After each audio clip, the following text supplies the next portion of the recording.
Hello, we are back after surviving the. It was Milton this time? Yeah, Yeah. That sounds like a brand name. probably is. Yeah, that was what I say, Brian. That swooshing was crazy. That Fucking wet. was wet as hell. If you don't grow a third arm with whatever you're drinking there, I don't know if it'll be worth the taste, man. Did you need me to zoom in? I didn't even ask. As long as you're somewhat vertical, I'll move the frame how it needs to be. Yeah, like if you're doing that in the middle of a. Like now, you're going to be off camera because I'm not going to follow your face. But as long as you stay in one area, it'll be fine. And the majority of it is right down the center, so you'll be fine. Anywho, we're back. This is the ADLR. Oh, this is the ADLR podcast. I am here with Brian. Hmm. Excuse me. I tried to dodge that burp, but you guys all saw it, so I don't know why I did that. Uh, finish doing that, Brian, because that's. I muted it. But it's the motion. You don't like it? I mean, I like it a lot. It's just I don't know if it's YouTube. Actually, it'll be fine. I've seen worse shit on YouTube. It doesn't really matter. If we get editor, can we zoom in on that? I'm just kidding. We did some things besides surviving the hurricane. I've been in my gaming bag apparently because I've been putting up more game stuff on here than anything else, and behind on music and shows. In terms of movies, I rewatched Deadpool and Wolverine. It's on digital. Yeah. Yeah, still funny.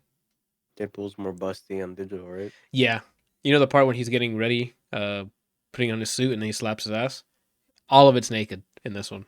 The only thing he has on is his mask. So he just swings everything around, slaps his own ass. Ryan Reynolds has a lot to be proud of.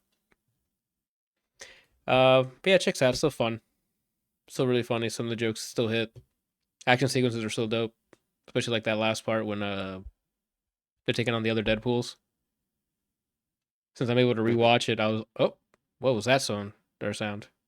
Are you distorting? Say something? Milk. Yeah, something's up. You said milk, but it sounded like you yelled it in a funnel. What does that even mean? Oh, it might have fixed itself automatically. Say, give me a line, give me something. Give me a line, give me a dime, give me a crime, give me a lime. It like starts off correctly and then it fixes itself. I'm not sure what that is. I don't know. Oh, it's fixed. You just started saying that and it's fixed. Fam, I don't know what's going on in that setup of yours. I It's don't know probably, if it's my setup. Could be Discord. or it could be Discord because it's coming in a little weird. Talking shit about my shit. Or it might be my headphones. Fuck if I know. You guys comment below if that was wild sounding for a bit there. Anyway, what was I talking about? Oh yeah, Deadpool and Wolverine still holds up at home, casually watching it. Obviously the big hits, like when they show up the big reveals and stuff, don't hit as hard because you're not surrounded by people going, "Oh!" Right? Like the Chris Evans bait and switch. The I forgot what the other one was. Just other big ass bait and switch in that. I don't remember what it was. Oh, and the hand thing's still disturbing. I don't know why. Yeah, that I'm like, wow, dude, that'd be crazy uncomfortable. That the villain does. I don't even know if she's the main baddie. Well, it doesn't matter. Anywho, we got some TV shows. Brian, you can have a music minute that I don't know when you want to start. Kick that off. You did your homework, and you did extra credit with Slow Horses. Cause I had no what to do with my hand. I want to do this. I want to do this, and then I just ended up doing this. I mean, you just finished doing that to the T or whatever, so you're primed and ready. Anywho, and you did Wild Bastards too. To be honest, I think you should just start with your homework because you knocked it out of the park. You want to do? I think Wild Bastards first because that's one I thought you weren't just not gonna like at all. I don't know how. Yeah, drill. So what? All right. Wild Bastards. Wild Bastards. You went over. You said you liked it. Yep. Right. That's a good. I played it just because the explanation of the characters had me interested. Yeah. Gun, a roguelike. Oh, okay. It's like, why not, right? Sort of a roguelite. And I've been wanting some kind of first person roguelike with a story, and then this kind of has it. Some of the stuff that you mentioned. The story's interesting enough to keep you going. There's no like writing of the year. There's one part I'm like, wait, what happened to these two people? Uh And huh. I'm like, oh, okay, I guess. Um, the ending, like the ending act, I was like, this is just they Fluff. didn't know how to end this. Let's just throw in more gameplay for gameplay's sake. I'm with you there. Um, so yeah, story was just enough to get by. The gameplay, so it's fun at its like bare level, but it feels like they got the guns and the characters. They got that done. Like, wait a second. So what kind of game do we actually want to make here? And then every other aspect that wasn't shoot person, Yeah. felt like last minute thoughts. Ah. Like it being a roguelike, it really doesn't even feel like a roguelike. It sends you back at the beginning of that chapter, and that's it. That's what I'm gonna mention. Like you mentioned roguelike. Does it describe itself as a roguelike? Or did I say it was a roguelike? Um, 'Cause I would not categorize it as a roguelike. let's roll the clip. Roll a clip. It's Clip. called Wild Bastards. Yeah, instead of void bastards, it's wild. Roguelite is what it's considered. Oh, that's Action weird. roguelike and roguelite. I don't know about I guess it's those. because you can die and then it starts over, but barely. Um, the other thing I don't like is what they choose to start over doesn't matter win or lose. And what I'm describing with that is you finish this little mission, hey, all those items you had gone. Because what else are we gonna give you? I know what you mean. Like the mods and stuff you equip after you swap from sector to sector, all of that gets washed and Yeah, restarted. it all gets washed, and there's only 3 slots, and there's very like limited in the choices you can even get in there, and none of it's really like build defining or let me run a build for this guy like this. You can't because some stuff carries over and some stuff doesn't. The only way you can They do didn't that, choose, the only way you can do that is with the cards. It's like that's the most build you can do, and that's until you finish the game. and even then, the core aces are interesting enough. That's what they should add way more of, Yeah. like character specific stuff. Everything else is generic. Hey, you gotta say more damage, or throw this further, or you have armor. And there's some that are specific to the person that you can get for the six up top. Mm-hmm. There's some that you there's some options where it's like, oh, only this guy can have it, clearly. But it's rare. All of the ones you end up getting to choose from when it's time to upgrade, it's like, yeah, more damage or on hit, drop arm, like stuff that can be placed on each character instead of all, like you mentioned, all being character stuff. How much you there? Yeah, it's like the buffs in almost all aspects, very limited. Um, what else? Music, the aesthetic, it's pretty. Sounds pretty. Um, what's about gameplay upset me? Even like I feel like the map part of it useless. The Not overworld too one? much. Yeah, there's not too many. There's not even too much variance of what could happen. Oh, It's like hey, it's like hey, here, land here. All right, these are the places.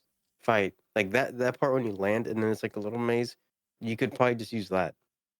you talking about the space map thing, the Yeah. So sector map. Okay, overworld before you land, on the I planet. Yeah, think useless. They could have just been like, oh, mission whatever, or act whatever, and put you in a bigger version of the part when you land. I'm with you I there. would think. And then just scatter all the possible things you would have gotten in sector in that a massive version of that map. I'm with you. Yeah. Um. It's a good tune. In doing that, I think they should have made it so that more people can drop instead of just at Three, most maybe 4. four. Yeah, I thought on a higher difficulty you could do more, but I haven't checked. I did it on normal when it was most was 4. Most was four. Yeah, for mine it was like ranging between 3 and 4. Okay. Um. Yeah. Trying to think what else off the top of my dome. There's more nitpicks than there is stuff to gush over. hmm Was it enjoyable? Yes, up until the point where the story got stale, and then it's like, oh, okay, so now I'm just doing this same thing repeatedly. 3 more times to Yeah, finish this story to be like, now we're done. yeah. I think this is a good concept of a game, um, but they left it too shallow with a lot of the aspects of it hmm that I would have preferred done differently. Or dive Eh, deeper in. exactly. I need some kind of depth for the things, or just take them out. That too. But I then they feel would have been stuck with Void Bastards too. Because the stuff that they added here are the stuff that you're like, it could have been more. Like the shooting and stuff. Well, the characters, sorry. Because the characters are different. Void Bastards, you were just generic pick generic. 'em. Yeah. and then they had a random trait that you had like, oh, this guy would randomly cough. Yeah. And then you're like, what the heck? I forgot I had one of those, and randomly I'm like, who the hell is near me coughing? And I'm like, oh, it's just me. Hmm. What was the Yeah, name? I think they should have just added the weapons and the characters, and then just kept it to be Void Bastards too. It seemed like they tried to do something different, but ultimately they kind of just threw in a bunch of ideas and left it at concept level, where there I wasn't too much in the game. can see that. So Did I would you say, if you need, what are you gonna ask me? about the ladders? Because I remember how I told you I hate what they did with the I don't ladders. like it. Yep, I knew I it don't like it using it, and I don't like it when they dealing use with it. people with it. Yep. When you use it, and then like here's a wall, and then there's one thing, the stupid critters, and they shoot you. And I don't know where I am, and I don't know where they are because I don't know where I am. Yeah. It's very like disorienting because you're like, I know I'm going up, but unless I have like a scope from the opposite direction so I can know what direction I'm gonna like, I need to know ahead of time where I'm looking at before I take the ladder. Otherwise, you might just go up and get shot up It and would have die been better in if like instantly. when you hit climb, it just makes you go up fast, as opposed to are you there? Yeah, teleporting stuff is like I'm there and my mind has to like, okay, I'm up here now. The AI is already like, oh, he's here and shooting. Like before you Mm-hmm. can realize where you're at, how are you oriented, and I can't just bum rush that up there because they can bum rush me. That's why I don't like it. They can instantly come up and start shooting, and I'm like, what the hell? When did you get here? The other like nitpick, I think you kind of mentioned it last time, but aiming is weird. Not even like on a plane thing like this. Hitboxes don't match sometimes because they're Oh, 2D models. So when I like playing Judge primarily. Literally, there's a limb on my crosshair, but because they're 2D and I'm at like an angle, it's like no, that didn't actually hit him. oh, I didn't run into that. That's crazy. So there's a lot of times he'd get downed because hey, that's his head, but then like no, it was behind his head. And He had also, foreground head. yeah, foreground head. I didn't run into that, but that sounds like a problem. That sounds like a bug, to be honest. Um, I, Music. I think music was okay. There's not that yeah, much various. There's a bunch of. It's fine. the whole overall like aesthetic and like the theme for music and the way it looks, I Hmm. liked. That's probably the strongest part of this game. Is like the charm it has in its visual and And the like characters they made. the score yeah, the characters, the personalities are interesting, voiced well. Each character, there's no one who's like shut the hell up. Um, it's pretty. And beans. I would say, and then beans. I could recommend this on sale if you don't have a backlog. That's fair. If this game ever gets to like 50% off, and you're like, I want to play something new. I don't have anything already bought that I haven't started. Give it a shot. That might be coming up. Oh no, never mind. It came out this year. Why am I thinking this came out earlier this year?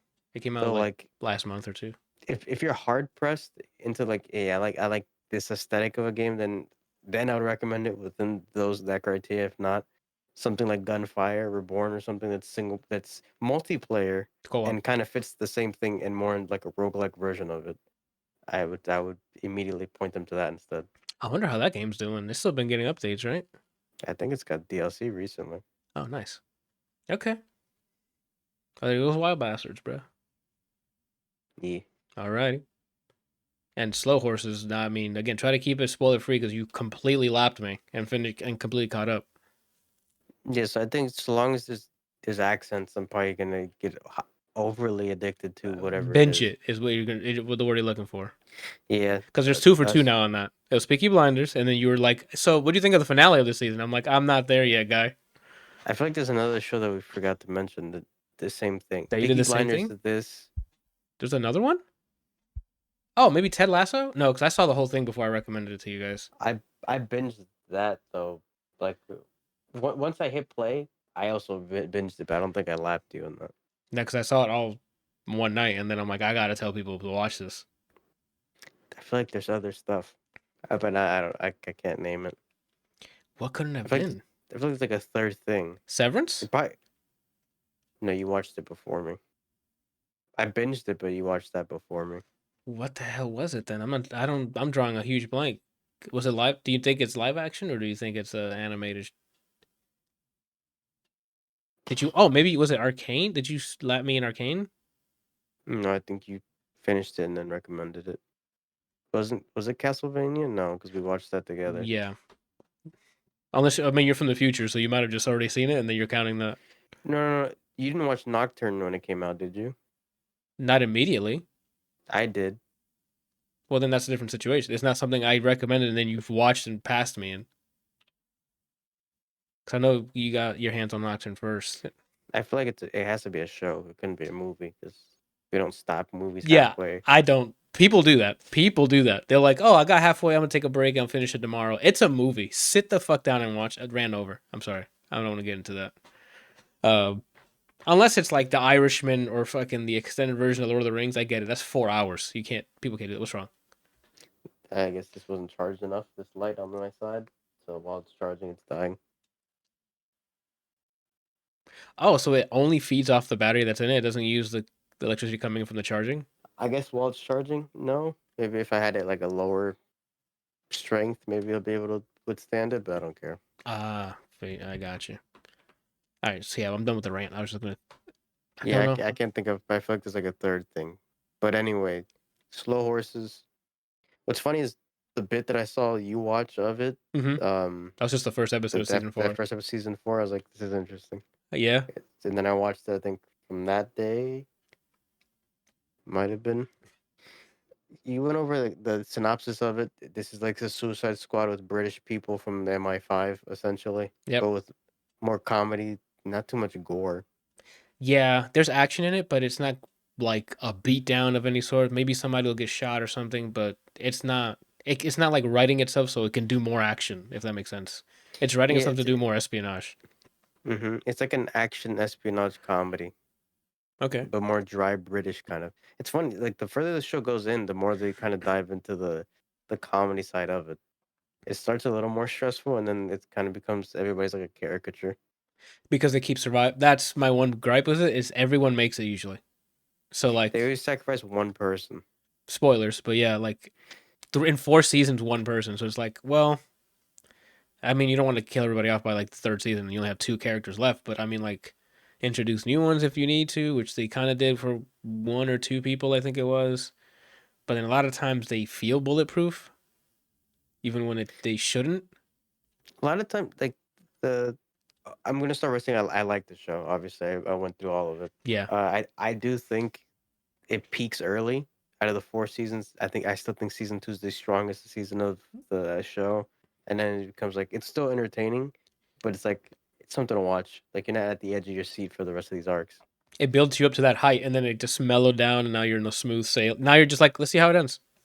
Yeah, honestly, first season's interesting enough. Second season, like, Popped yeah, off. bro. Yeah, Yeah, third season. I don't remember what the gist of it was. I think the third one is when he goes and talks to that pilot lady, and No, that's second season. then I must have forgotten the third one. Then I'm trying to remember what the baddie was in the third one. yeah. Oh my lord. Hold on. Let me go look it up real quick. If I look at a thumbnail for the show. It's this. Oh, it's the. Yeah, I remember now. It's the Oh, who is people it? who are, he's trying to figure out what happened to his girlfriend. Do you remember? So this guy was dating a other agent. She ended up being a whistleblower. Oh, right. Okay. I know who you're talking about now. I remember the baddie now. And like well acted, but It's the whatever. the yeah, like the mission of the season, none of it matched the KGB threat. They're like the what do they call it? The Not sleeper. There's a term for what they thought what these type of agents were, and I forgot. It's cicadas. cicadas, thank you. I'm like, it's not Sicario, but it's something close, and I'm like, cicadas make sense. Unless that's like an off. Uh, nah, I guess it wouldn't be related. So yeah, everybody does a good job at being competent enough, but still bad at their job. Yeah, Is basically a good way to explain it. A lot of characters have charm, or a lot of characters it's easy to like. But my complaint is 4 seasons in, no there's no backstory to a lot of these characters. no, it's You just have just enough mystery. of, hey, well, we're here because not even we're here because sometimes you get that info just from the main character. Besides that, hey, this whole division is fuck ups. So hey, they fuck something up, and a lot of times they don't even go into it. There's only maybe three, maybe four characters that actually get backstory. Yeah, and some of them, I mean, the tech dude, I think, is I was an ass. It's like, all right, you need. Yeah, and there's a hacking guy that is basically. Have you seen a movie and there's like, oh, we got a hacker for this? Add a British accent. That's what this guy is, but in a more insufferable way. Yeah, he rubs against people the wrong way. Like it seems like on purpose, but it's so bad that it rubs the audience the wrong way, in my Yeah, he opinion. he does. I mean, I doubt the guy's like this, so I guess he does a good job at being that character. I just think the character isn't written well. Yeah, like it's that's his one note for the most part. Is yeah, he'll try to help, but he'll do it in like either insulting someone or he'll stomp his feet, not wanting to help, or ha, you question how good I am or something like, Hmm. and And it's that's a it. lot of times they get to what they need to do without him. Like there's nothing he actually ends up doing that they don't solve. He One of the might things give a is lead or something. Like something there's a lot of times where he's like, "Oh, here's a lead on something." And then they go out and do the field work and then he's here yeah, still complaining or something. literally useless, insufferable, and they have added no depth to the character. It's just those things. I'm with you there. Um, the main character, River Cartwright, you get his backstory. You start the show with his backstory. Mhm. He gets development. Here and there. Basically, he gets like arcs, but he never really develops. He's just here's an issue he has. Here's an issue he has. Oh, we got to go save Which London now. which is more, which sucks is that's more than what most of the cast gets. Mhm. The only character I think they got a full fucking story, and with that they kind of got arc is Standish, who's my favorite character. Yeah, but that's cuz she had a history with Lamb and Mm-hmm. that I mean that was big history when you're watching the show the first two seasons you're like, "What happened?" It's like her husband's what? Who's involved? Like, there's a subplot there that involved other people, and you're like, oh, I need to find out. Once you get like a story, I don't know if it's a real one yet, but the story, you're like, ah, okay. And then they go off their own ways, and then Mm-hmm. the season ends, and I'm like, all right, You're essentially given two versions of the story. One of them seems to be real. The other one was like enough to not hurt the feelings of said character. mm-hmm, But she's an interesting character because she starts with already done like the arc, and then it's just her trying to help. exactly. And then stuff gets rehashed because of the people involved. Mm-hmm. Um, the only other character I can think of that gets backstory like that, honestly not even. The only character that gets current progression is probably I can see her face. The lady who was dating someone from the division. I don't remember her name. I'm bad with the names in Like the I show. can see her face and I can hear her face, hear her face. I can hear her voice, You can but hear her face. That's crazy. I feel like her last name's right there. It might not be that. It might not be. Are you talking about Louisa? Yeah, Yeah. she kind of has a co- she has an arc moment that kind of she's that girl that this happened to, and then she kind of gets stuck there as well. Mm-hmm. Um, trying They it's introduced a basically bit. They introduced Marcus like halfway through what season two or maybe it was in season two, and we don't haven't learned know much about him. he was season two. He was season no season three. He was introduced in season three along with from Peaky Blinders, since we mentioned it. Her name's Shirley in this, I believe. Yes, Dander is her last name. That he normally says Dander, I think. And then another character is that I forget his name, the guy with the hoodie, but I think he's season four. He might be season four because I don't know if I've seen said character yet. Oh Yeah, yeah, I yeah, did. Yeah, I did. He's a shy one. Yeah, I know what you mean. yeah. Who's from Preacher. From Breach. Yeah, exactly. Man, that was also a So yeah, fun they show. introduce characters to fill in whenever they decide to kill someone off finally. But again, it's just hey, this guy they did this, but they're also fuck ups because they're here. And then they're like, hey, here's the mission of the season. Hit play. Yeah, I can see that, and it's been pretty. Uh, what's the word? Formulaic in that way. First season. Mm-hmm. There's some sort of interpersonal stuff that gets sort of hashed out, and then we got to go save London or wherever, Yep. like wherever they're at, and by the end of it, they try to accomplish both. Yep. Um, up until the fourth season, quite literally the same thing. Oh, The fourth that season changes plays now. into it. No, as in like I'm including. I should said including the fourth season. Okay, It's the same. There's a character that's introduced that is I wasn't expecting this actor to be in it, so I was like, oh, that's cool. in the fourth one. Yeah, Oh, I okay, get emotional. it happens. Some actors will do that to you.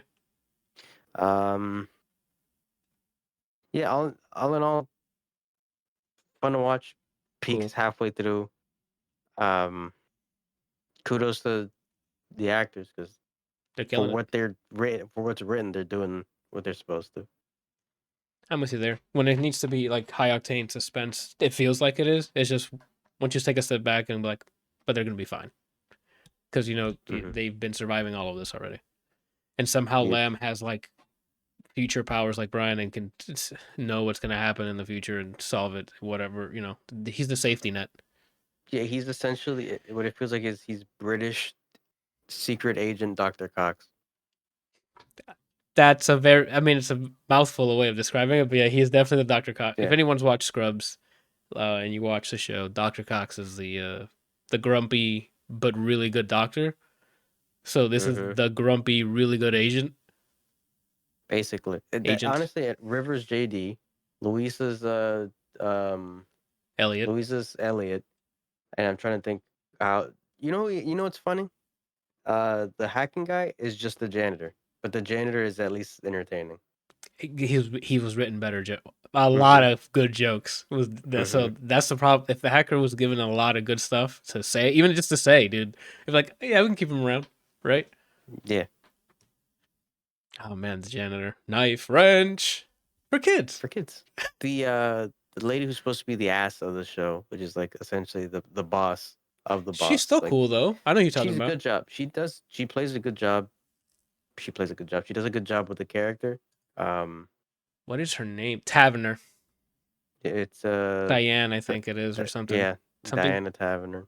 something Taverner. Okay, you already looked it up. She does it. No, I didn't look it up. I Uh, just remembered. let's go. Flex the brain. Uh, she's another one of those. She's Doctor Kelso. Yes, good point. The one that does it by the books is like, yo, we got a hospital run here, and it's her. Mm-hmm. That's But crazy. but then when it comes to the agents, they're like, we got to get this done. I guess we'll have Doctor Cox and them. And handle it because they always give me the results I need, Mm-hmm. even though they're the bunch of misfits. Yeah, I can definitely see the parallel there. That's really good. Yeah, it's entertaining Oh, so go ahead. show. No, please go ahead. I was trying to think. Do I say television? It's not on TV. So I was trying to think what to describe it as. I call it a television show because it's in the format of one. There's episodes, there's a season, it comes back. I call that a TV show, like a TV series. And then there's mini series, and then there's movies. What do you think of Mm-hmm. The intro music? I thought it was okay. It grew on me. Like at first I'm like, it's okay, and then the I've bam always skipped bam the bam. intro. Alrighty then, never mind. I don't honestly don't know what it sounds like. Oh, then never mind. I think maybe I heard it the first time, and clearly that means I didn't care for Yeah, it. you didn't care. That's fine. We can move on. It's no rare ride. It's not that, but it's still a cool intro. The outro, I don't know how I feel about it. Is it strange? That's the intro, as well. I think. Oh, I it's the think. same I think it's song. the same song.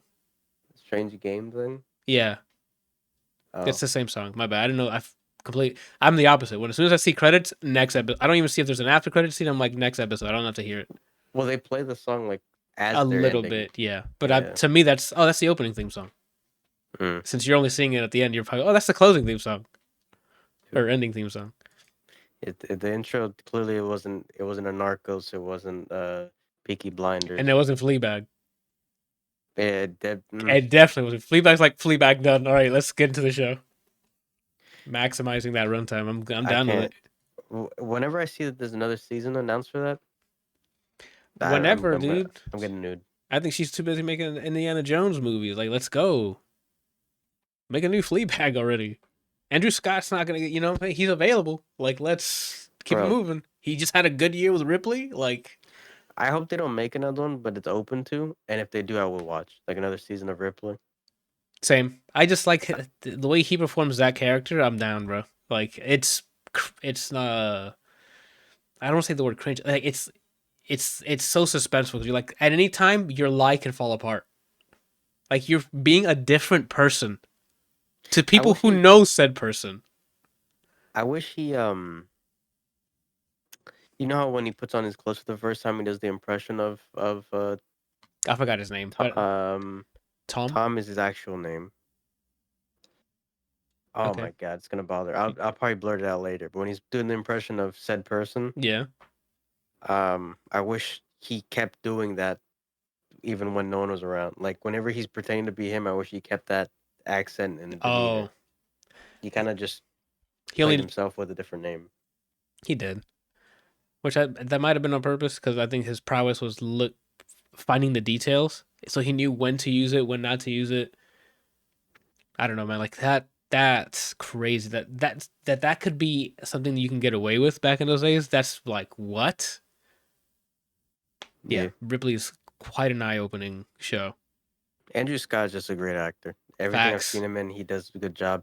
From like a more modest role, like in Fleabag, to To a whole uh episode dedicated to him in Black Mirror. He did to a great in Black that Mirror one. episode where literally it's just him with another person in a car And on the phone. and a phone.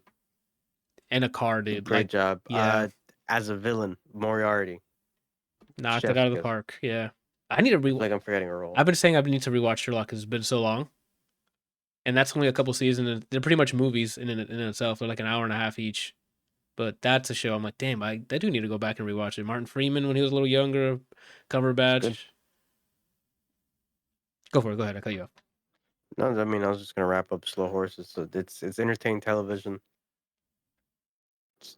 It's, I wouldn't say it's just something to watch, but I'm enjoying it thus far. Though I do know it's kind of on the decline And from what I liked with season 2. I think you do need to have a little bit of fandom for espionage stuff because if not, you're gonna a lot of dialogue. You're gonna be like, what? He's doing what here? Like the way they speak about agent stuff is like, well, if you don't have any like love for that kind of genre, you might be like, it might be too slow for you because Yeah, there's not a if lot of you're action sequences. A lot of it's talk and just espionage work. if you're intrigued in kind of like the if you like to try to guess or you're like very detail oriented in shows and you like kind of like to look at the little things like if you like the meticulous part of certain things you're watching, I think you'd probably like this. That's fair. I don't know if I just over explained what I was trying to say, but No, not at all.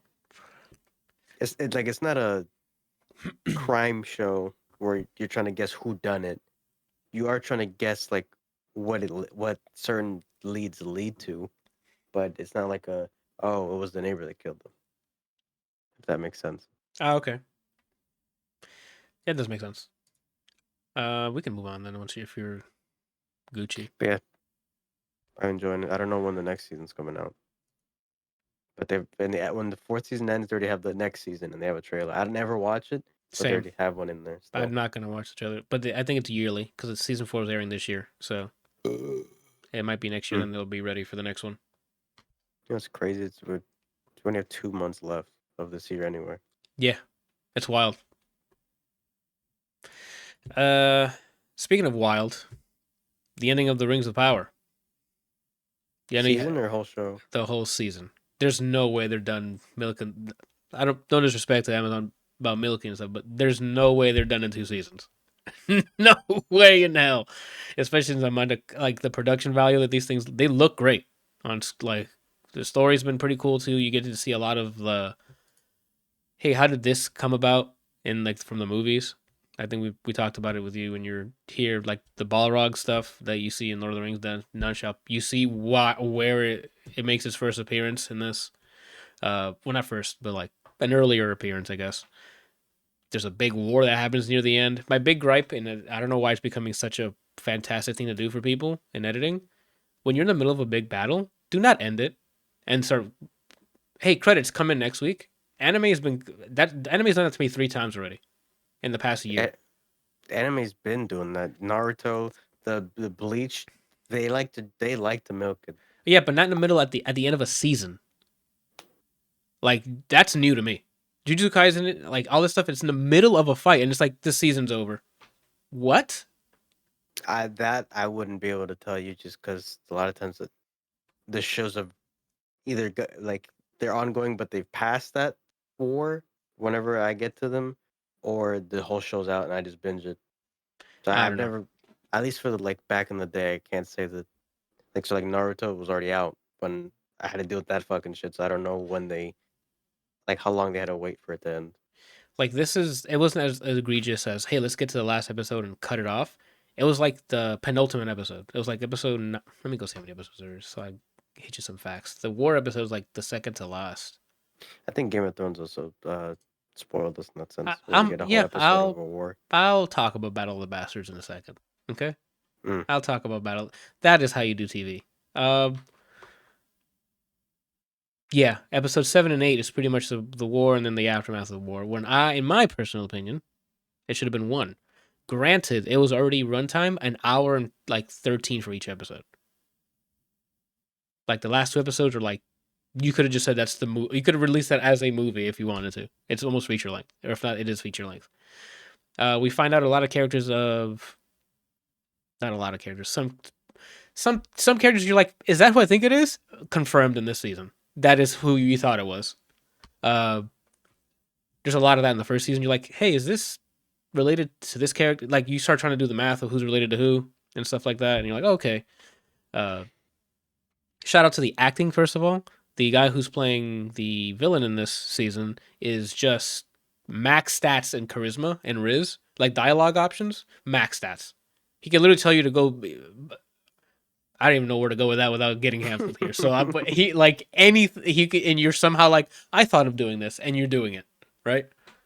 Uh, this season takes shows you the creation of the rings already started, how they're getting handed out, the drama that comes with that, the power that it has over the person wearing, like all of that. This season has a lot of meat in it in terms of visually showing you what's been happening. And like I said, up until that final battle, episode 7 and 8, there's some great cinematography there. There's some great action sequences. The CG is on point. There's some good send offs. Some characters are send off, and I'm like, cool. That's a badass way to go, right? Uh, and yeah, it ends, and there's still more to come. This is season 2 of it. I'm still having a great time with it. As someone who just casually watched the movies, I don't know a lot of the lore. This stuff is, I think, getting better. I think it's better than the first season. The first one has a lot of like introductions, unfortunately. Season 2, we're hitting the ground running because all the what is it, chess pieces have already been you know displayed, given detail in the first season, and then this is like, all right, let's play, right? Let's start Mm. moving some pieces, and pieces were moved. If you hear me, uh, and that's it. I still recommend it. I recommended the first one, even though it's a little slower pace. If you got through the first one, you're like, okay, I thought it was cool. You're gonna love this season. There's more stuff happening, and again, the build up to that last war, I guess, last two episodes was definitely worth the payoff for myself.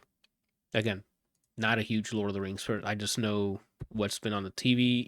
On the TV. What how am I, like 70 years old? Uh, Whatever was on the movies. Is it? I forget. Is it the Lord of the Rings show or the Game of Thrones prequel that has the guy from Hot Fuzz? That's the line in it. That's Game of Thrones. That's House of the Okay, Dragon. That's the scene in it. that's the scene. Damn, man, Patty. Yeah, he eats. That guy, if he didn't win Emmys for the seasons he was in, spoilers, uh he should have. He cleaned, like, if there's anything, it was like, hey, should I watch House of the Dragon? Yes, to watch Patty perform. I forget. Like I like remembering the first time seeing this actor or whatever is Hot Fuzz. Like seeing. I like With when his I know fucking someone from mustache. something. I like when I know someone from something silly, and then they blow it out of the park when it's something like dramatic. And I think he was a great King Viserys. Like he is. I know you say that you weren't interested in House of the Dragon, right? Maybe when it's done, Oh, I don't know. that's definitely week to week drama is that show, and it's been fantastic. But again, we're talking about Lord of the Rings. This is another. This is like not that. This is like they quadruple down, and hey, we're in like what's it, high fantasy world. We're going to see a bunch of different creatures. There's different battles. There's different magic you'll see. Like, I mean, it's not crazy like CG magic in your face stuff, but like the elf stuff look like elf stuff. Like everything production wise, it looks great. Acting's done pretty well too. Writing is very of the time. You know how they talk in Lord of the Rings. One They're might like not talk milk, like, yeah, they're like milk that and backflip on my arrow yeah, this and and like soak me back. yeah, Right? that's what they say. Uh, I don't know. I think it was a dope time. It's definitely worth your time. Uh, go check out season 2 because season 1 was more of a startup, and then this was like, this is what we came to see. Like the hype people are like, somebody hit some. Like this is it. It might get better later on in terms of like season 3 stuff. I'm not sure where they're going with this because again, didn't read any of it, so I don't know what happens after this. Uh, but definitely a memorable season. Check it out. Not sponsored, by the way, at all. What's your promo code? A promo code is not sponsored. Mm, that's actually a NS, good promo code. not sponsored. Yeah. Don't you get to pick it? If I'm ever sponsored by any of them, I'm waiting. Inbox is pretty empty for people who want to sponsor. I'm just gonna be like, you know how they request codes? I don't know if you request or they give it to you. I'd be like, yeah, can you just put not sponsored as the code, please? Thanks. Because then the reason for that is because I'll say it on here of the sponsor code. I'll be like, okay, he's just being an idiot, and then I get no. When it comes time for them to be like, all right, let's see how much money Anthony's podcast made for us. Not a dime. No one's using the code because they're like, oh, that's not real. Anywho, I go into the next one, which is really quick because this has become my new Steam Dink turn my brain off game. Did you beat it? Yes, Granblu Fantasy Relink is a gotcha esque RPG, and I'll explain what that is. You play as a captain. You can pick either male or female in the beginning. A character named Lyria gets kidnapped, and you have to go after her. So you're fighting people along the way. Very anime in writing, in action sequences, in power up moments, in combat. It is just you get to play a really weird looking anime because I don't understand what's happening. They spoilers. I didn't know Bahamut was in any game that wanted to be in it. He wanted to be in, but he's in this. There's a major battle that's similar to the one. Remember how in Final Fantasy 16 you start off and that first mission is out of this fucking world crazy. You start fighting Mm-hmm. That's in here. There's moments like that in here, and of course one of them is fucking Bahamut. For some, I don't know why he have the open source license so he can just be used everywhere, but there's a lot of character design here where I'm like, that's got to be a rip off of Final Fantasy, right? Mm. Like to the point where I'm like, Janelle looking at it, like, isn't that the thing from Final Fantasy? And I'm like, nope. But I'm sure they copied it from him, or I don't know who came out first, so I'm not trying to say anything. But I'm pretty sure Final There's a Fantasy. very strong chance it's Final Fantasy. That's why I'm like, okay, there's some inspirations, if you will. So the moment to moment is mission based for the most part. It's not open world like I thought it was going to be, unfortunately.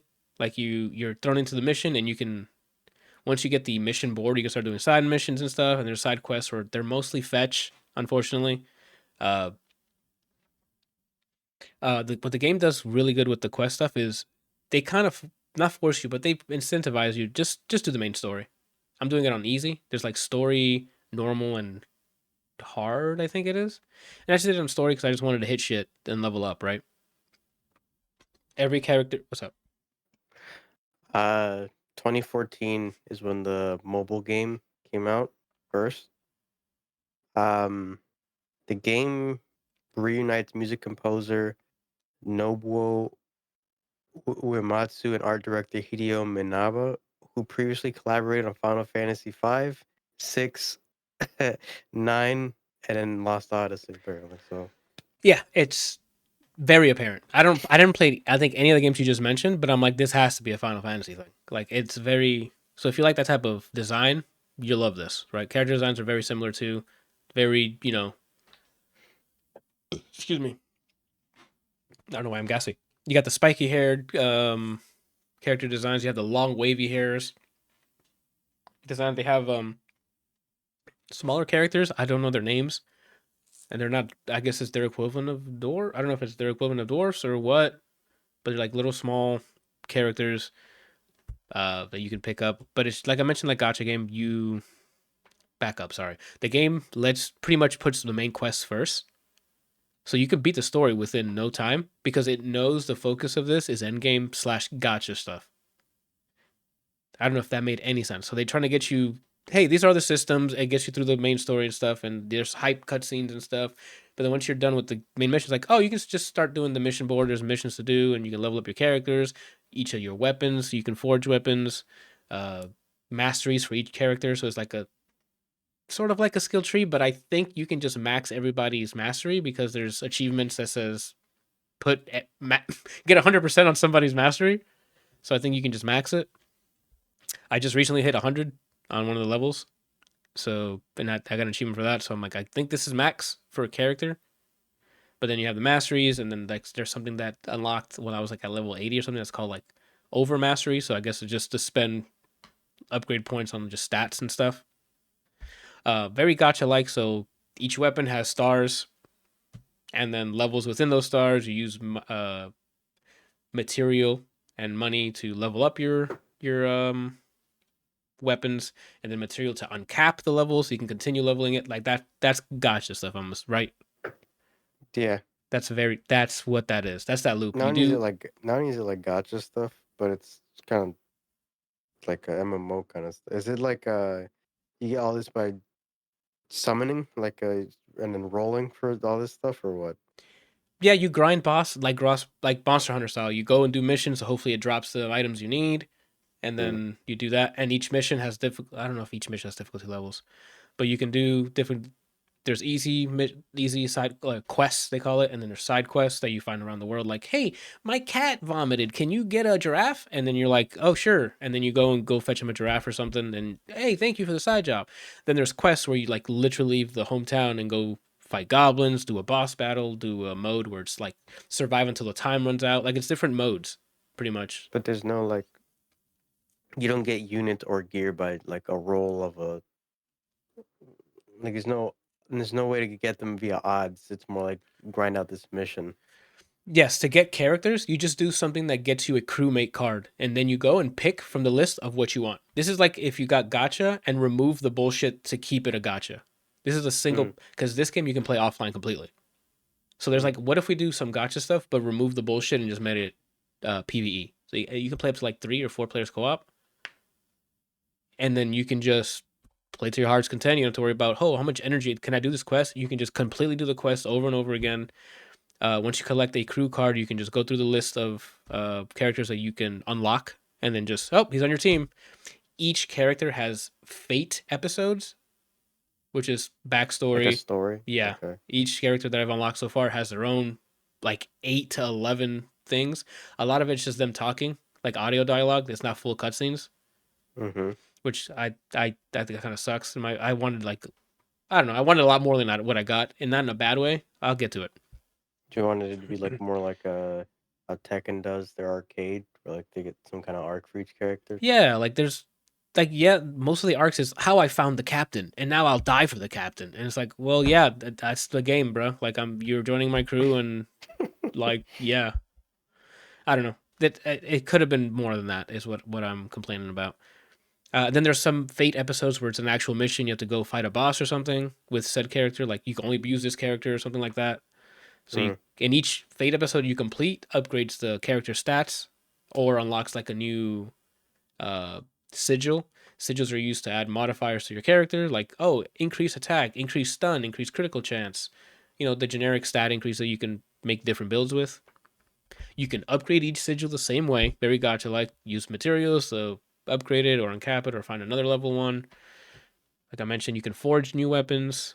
Most of the weapons you can forge happened after you finish the main quest. So, like I said, if you get this game, just beeline the quest. Yeah, you'll probably be stronger if you just do the side quests. You'll over leveled, but you're gonna have to do them after the game, after the main quest. if you really love the game, you'll want to continue doing it after the main quest. That makes sense. Probably gives you more incentive to make sure you have the units you like, and then do all the side stuff to level them.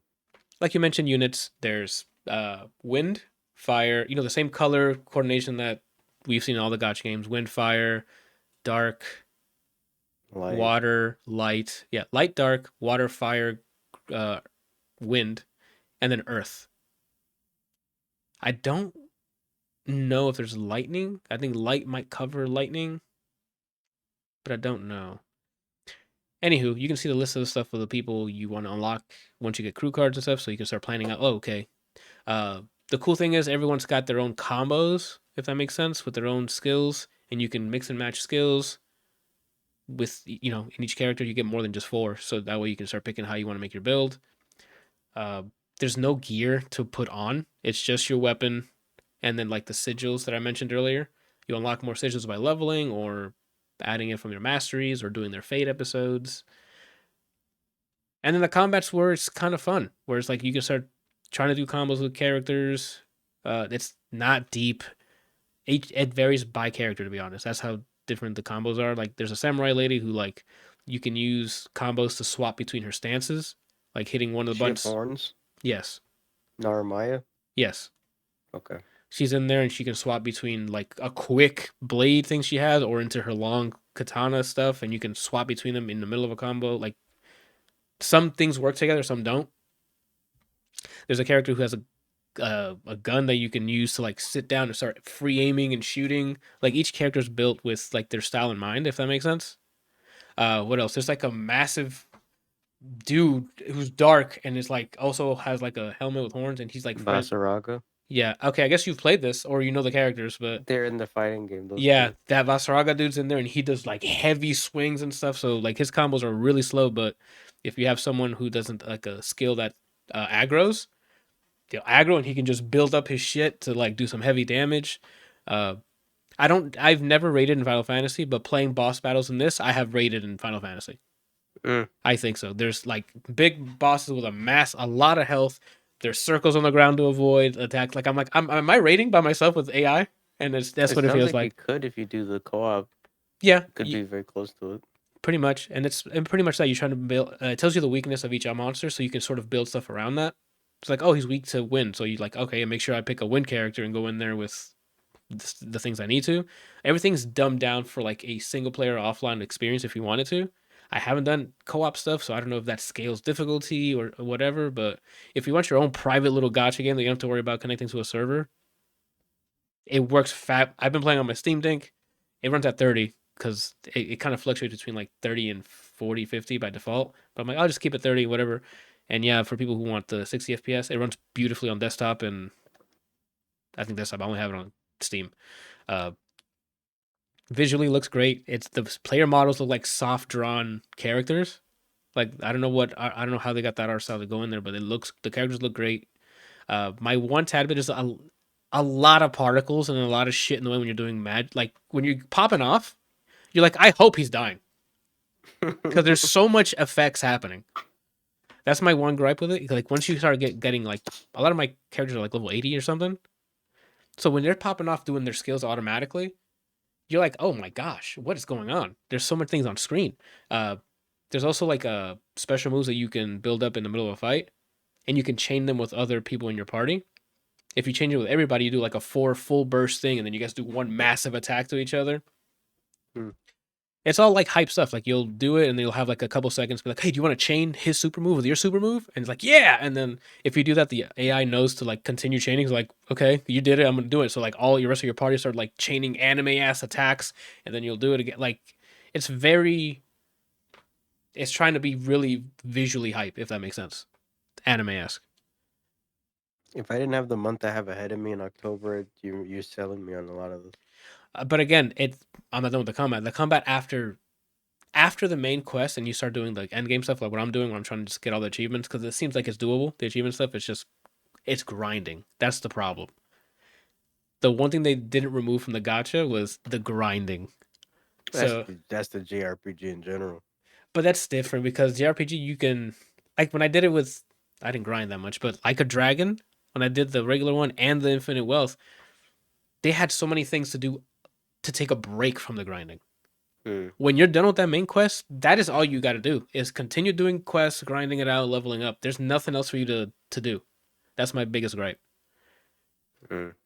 No, actually, that's not my biggest gripe. That's my second biggest gripe. The first biggest gripe was this could have been an open world game, and it would have been great. I mean, granted, the story takes you to different places, but if you kept the story in one, like in just one open world thing, the Fate episodes could have just been crew members. They'd be like, "Hey, I need you to go to this town to help me with this quest," and you can go with them. Like it could have been a Mass Effect or Dragon Age kind of thing, where an open world and you're finding new characters and like or unlocking new characters and all right, let's go to this area that you want to go to because you have beef with the village there. Like it could have been more than me sitting there watching an image come up and then like the Fate episode is just a guy talking, and it's like this could have been so much more. Hmm. So like what they set out to do, they accomplish and it works. It's a gotcha game. It's not too heavily like you don't have to pay money after you bought the game. Like you could just keep playing.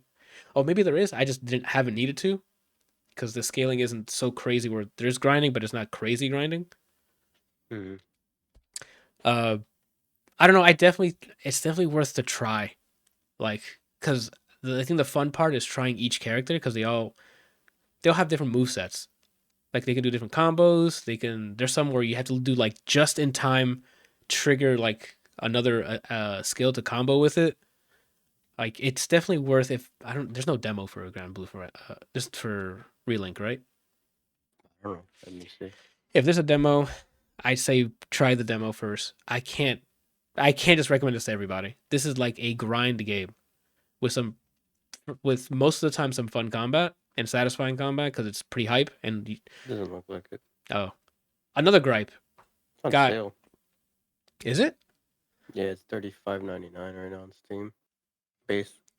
But I don't know if it's gonna be there by the time this episode comes out. But if it's still $35, I think it's worth the 35. Ends October 23rd. So yeah, it will be available. I'd say give it a shot. I think you get 2 hours of game time before you're able to return it. You will learn in 2 hours you'll know if you like it or not. So if what I can recommend is get it on Steam, play for less than 2 hours, make a decision, either return it or keep going. But within 2 hours you'll know if you like it. It's got the English anime dialogue, which always sounds a little, not cringe is not the word. It just sounds not the original voice. Like it's like, all right, and we're gonna go that way, and it's like, well, I got tired of that. But that's just something that happens when I get, like you mentioned, like a lot of the JRPGs that come over and get dubbed. That just happens to be the scenario, They have DLC characters. and all the achievement stuff are tied to just what's in the base game. So if you get DLC stuff, that's not gonna for those who care about the achievements, I guess. Uh,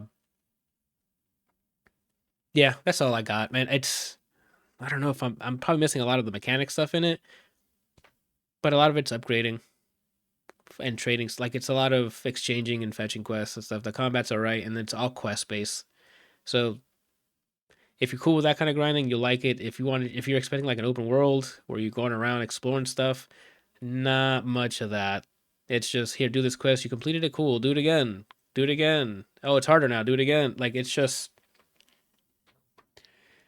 grinding. So I cannot just be like, hey, everybody go out there and try it because it has to be like someone who's used to that. People who play gotcha games or MMOs, I think you'll understand the loop here. For people who don't, this is not. I don't think it's gonna live. It's not gonna stick with you. That's pretty much all I got. The characters are fun. Uh, I'm having fun with the action because I get to try out different characters. Oh, another big gripe. Sorry, I don't think you can swap between your party mid match, which I think that makes sense because if you're doing a co-op, you wouldn't have anyone to swap to. But if you're playing single player, that needs to be an option. I don't know who developed this. If I'm playing single player and you can do a quest that's like, oh, closed lobby, and you can just play by yourself, I need to be able to hit something to be like, oh, I'm done with my character right now. I'm gonna go swap over to somebody else because my skills are on cooldown on this guy or something, and I want to just keep hitting buttons. Now you can select your party members. You can play as different characters, but it needs to be before you get in there into the quest. That's huge oversight. I know that you guys are probably like, hey, let's do this co-op game, and why are we gonna swap? They're gonna be playing co-op. Not everybody plays co-op, bro. I'm not gonna just go join in this gotcha game and hopefully randoms join my like. No, I should be able to swap between characters. They're in my party. If I have no internet, that means I would like. Wait, you're saying it's like you pick 4 characters, mission starts. Yeah. You only play as one of those 4 people? Yes. Okay, that sounds kind of stupid. Unless I just did not read the instructions somewhere and there's a way to swap mid fight, you are that person until the end of it. So it's like, well, that kind of sucks. Like, which yes, you get to try out different ones, but you have to try it per mission instead of just, hey, here are 3 people I never tried before. Let me put them all in one party and just swap between them mid fight. That's kind of I don't think that's good. It's not good. You don't have to think I mean, about if it. that's It's the case. I'm sure they had their own reasons of like, hey, it's gonna be co-op, they'll fill it out with human player. No, you need to design for the worst case scenario. I'm by myself and playing by myself. I need to be able to swap between those characters. Period. Why? Because the AI is not there. When I swap characters, load up the AI for the one I left. Like it's not. It ain't difficult to do. You have AI for all of them. Because if I don't pick the said character, but he's still in my party, he's still moving around doing stuff. So that was a big negativo on that. There's small stuff like that where I'm like, this could have been so much more, and that's my issue. If they make a sequel to this, I hope they're listening to everything I'm saying, and maybe the other people share the same opinion, and they make a crazy sequel, right? So maybe on sale, I can definitely recommend. He said $35. That's still a lot. Oh, because it's 70 full price, right? Hold on.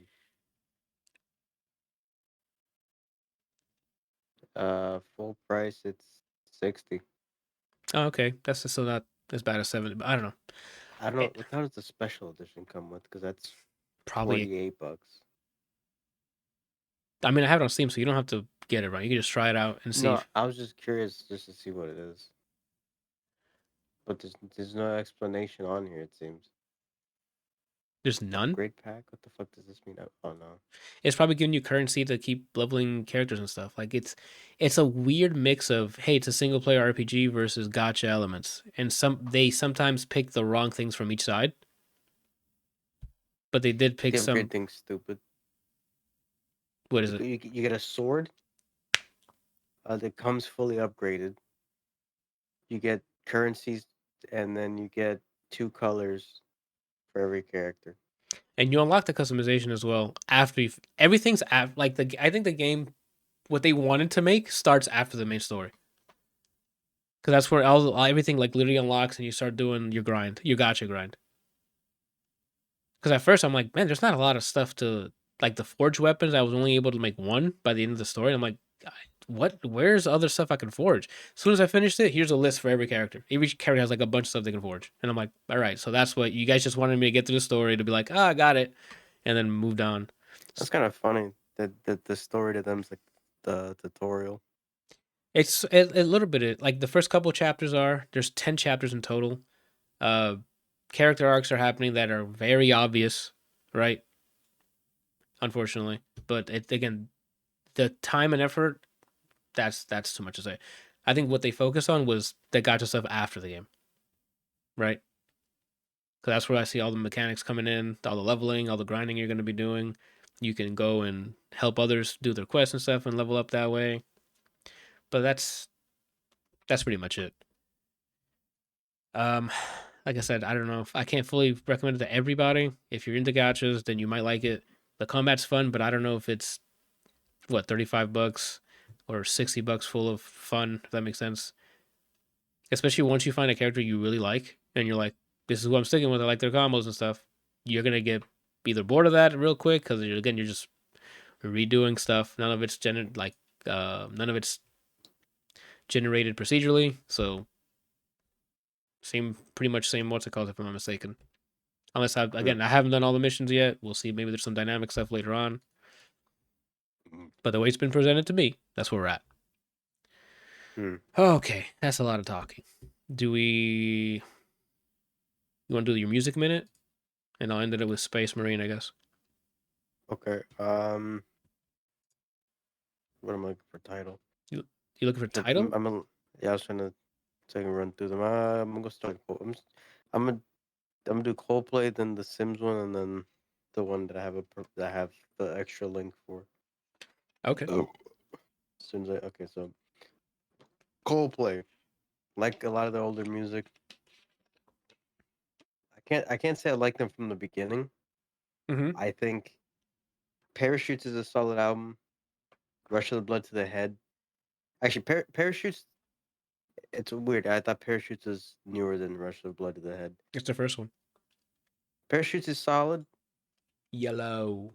Um, but what's crazy is Rush of Blood to the Head is the most depressing sounding they've ever been in their life. Yeah. Like, and I'm like, the singles are good, but this album is unbearable. Uh-huh. But then from X and Y, which is one of my favorites from them, Mm-hmm. onward to about Ghost Stories. I really let me see what's in Ghost Stories. I think the biggest one in Ghost Story is Magic. Feels like magic. I would say as much, yeah, around that time is when I was like, you fucking love Coldplay. Yeah, right. They're in the bag. From there They're on, in their like I've bag. heard every now and then I hear them and I'm like, oh, okay, but it didn't really strike me in a certain way. Okay. So then cut to I saw, oh, they released an album, Moon Music. The Yep. name entertained me, and I was like, oh, Coldplay. Let me give them a shot. Let me see what they sound like now. Mm-hmm. We're back Um, to please don't tell me we're back to the depressing Russia blood. so 10 tracks. It's 44 minutes. I heard 2 of them. Okay. Not the number I was expecting after that build up. They do not sound like the let me play Russian roulette with a full revolver like they did before, Right. but it doesn't really sound like they're like alt poppy, all indie poppy kind of sound that they had from X and Y to To now to ish now ish. yeah. It sounds very. The best way to explain it just sounds like electronic hippie music. Electronic hippie music? Like it's feel good hippie vibes, kind of. The best way to explain a lot of this. And that's not me shitting on them. That's just what it sounds like to me. But you're saying it's electronic. Like what do we sound like EDM, like we're talking Just Disclosure very like or synth based, like that kind of stuff. like a more Like upbeat more cannons? digital kind of sound. Um, More upbeat cannons it's just or hard to explain. okay. Like a polished synthy, feel good hippie kind of vibe. Okay. I'll have to listen to it. Yeah, I can't grasp what you're saying right now. it's not for me. Um, it's not like it doesn't suck by any means. It's just not the kind of music I'm really looking for. You're not gonna replay it, is what you're saying. Yeah, what they set out to do, like the songs sound good. Yeah. It's just not what I want to hear. That's not an insult. If there's Um, something you can listen to and you just don't want to, you're not going to replay it. You know yourself. You're not going to be like, I want to listen to this. That mhm. happens. There's movies like that where I'm like, I saw a movie. I'm like, this was fantastic. I'll never watch this again. Yeah, the album's solid.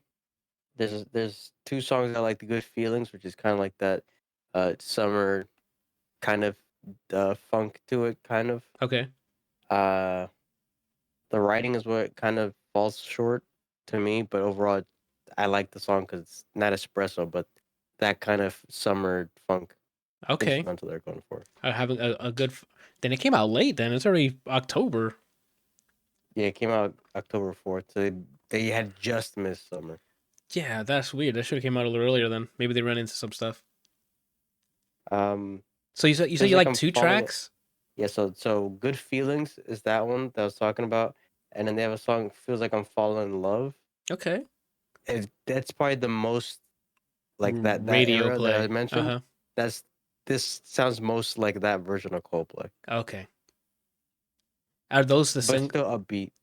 Do you know if those are the singles that came out? Because I haven't. I didn't even listen to the singles for Coldplay. I didn't either. Uh, Because that would suck if I'm like the two you looking. liked are the two singles they dropped or something, and then like, oh, the rest were not great. I'm looking at their singles. None of them. Oh yeah. The one I said sounds the most like them is one of their singles. Yeah, that's so they're like, hey, check out, we're gonna make an album like this, and then they just did not. It's recorded well. He sounds good in this. Hmm. The instrumentation sounds good. It's just not really my kind of. That's not what I'm looking for. I got you, bro. I know exactly what you mean. It sounds great. You're just not gonna be playing it. Yeah. So I mean, if you if you wrote out the Coldplay, the whole discography, you know whatever state they're in. I don't know because I took a leave of absence. Yeah. Um, if you like Coldplay at any point, I would say give it a try. If you've been iffy about Coldplay, if you like happy upbeat stuff to do acid in your lawn at like 2 p.m., you could probably listen to this and you'll be Okay. fine. 2 p.m. That's a quick and that's a short and sweet one, if you will. That's that. Little Simz I listened to yesterday. I know her voice. I always knew. Recently she was in the song with Sampha. She was in, with singing version of me, Yeah. and I was like, I've heard this voice before. There's a song. I don't remember what year it was. Trying to Um, find her page. Sorry, what is the weekend then? that's me. Yes, That's just you, and then yeah, Sampha's the singing version of you yeah. Because because the weekend sings. no, but me and Sampha look the same. The bit. I know, but it's just your verbiage that does not I don't know how else to describe it the without the bit, without the knowing the bit. okay. Because the language Because I they also look, because I actually look like the Weeknd, so it's hard to okay. for bit purposes. So now I gotta go to Sampha. I remember the name of the album. I don't remember it either. In 2017, Sampha released an album called Process. Hmm. I've always thought that the cover looked entertaining Yeah. because he essentially has his hair up and he's looking like this, like so the camera's face on and he's going like this. So one time I get really bored and I entertain myself when I'm shaving by doing stupid shit with my facial hair. Yep. And I had just shaved my mustache and I looked at myself and for some reason I'm like Let me do the Sampha cover. yeah, me do the sample cover as I had the picture of it up on my phone that I took a selfie. Just so I could say, yeah, me and him look alike. And they would say how, so I could bait them to posting me next to that album cover. That's a really good So bait. that's the bit. He's like, "How do you look like him?" And then bam, right. You should have it so you can have both the same. You have it in one image where it's like you, No, and then oh, I always post them both. that's fair. But I've been sitting on that for like maybe a year, just waiting for someone to bite.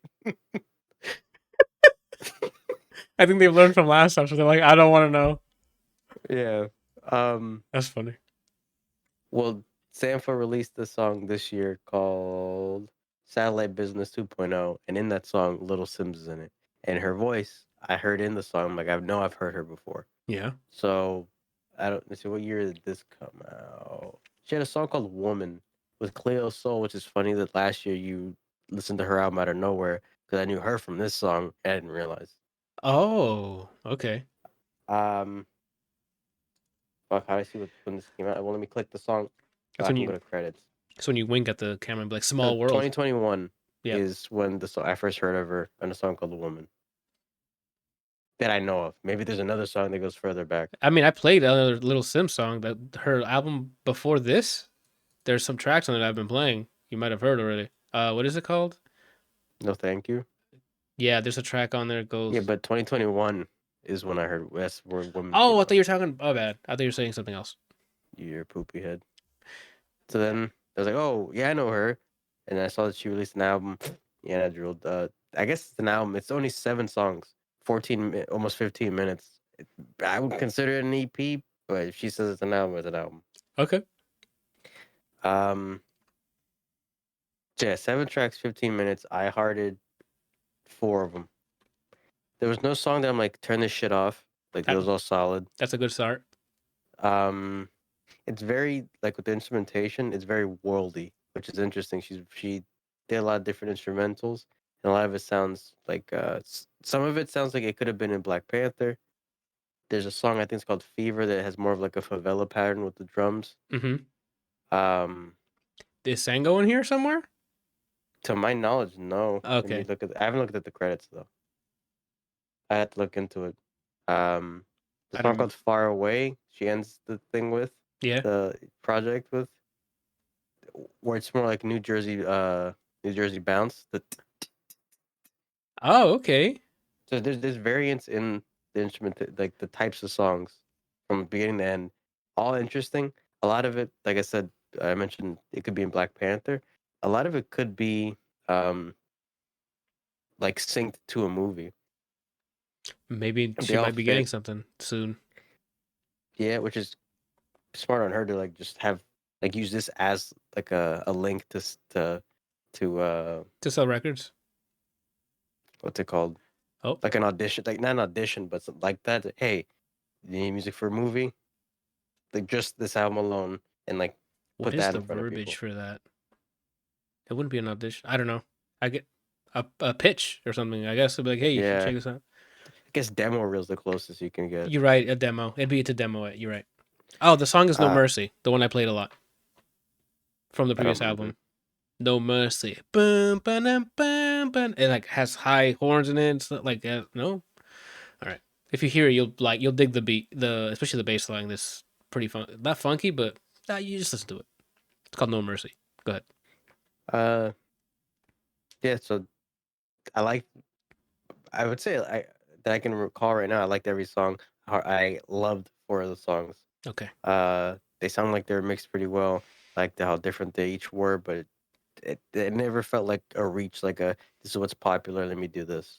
Like Oh, it felt okay. like like it felt natural. Her doing all of these. It's not like, oh, they saw. I heard this cadence. It went popular. Let me go try Mm-hmm. my hand at it. That I can remember. No one else is credited, and I don't remember hearing another voice. So I think it's just her on here. Love to see it. I literally less than half an hour. I don't see unless you hate British accents. Yeah, that sounds. You sold me on it. I got more homework to do because I did like the previous album too. Like you mentioned, that there's not a lot that I loved, but I liked most of it. Mm-hmm. Um, yeah, that's really all I can say about it. She has an interesting voice. I like her voice. That's another thing that usually stands out. If I can pick you out just by your voice, that's a good start. Mm-hmm. There's some people where I listen to, especially like artists who can hit high notes and stuff. Where I'm like, I've heard something hit that the same way almost, and it's like, well, I don't know. I like a unique sounding voice. It doesn't have to be clear or something. It could be raspy if it needs. It just needs to sound like I. Not that I haven't heard it before, but it's like, oh, this sound is this person, and I will never have to confuse the two.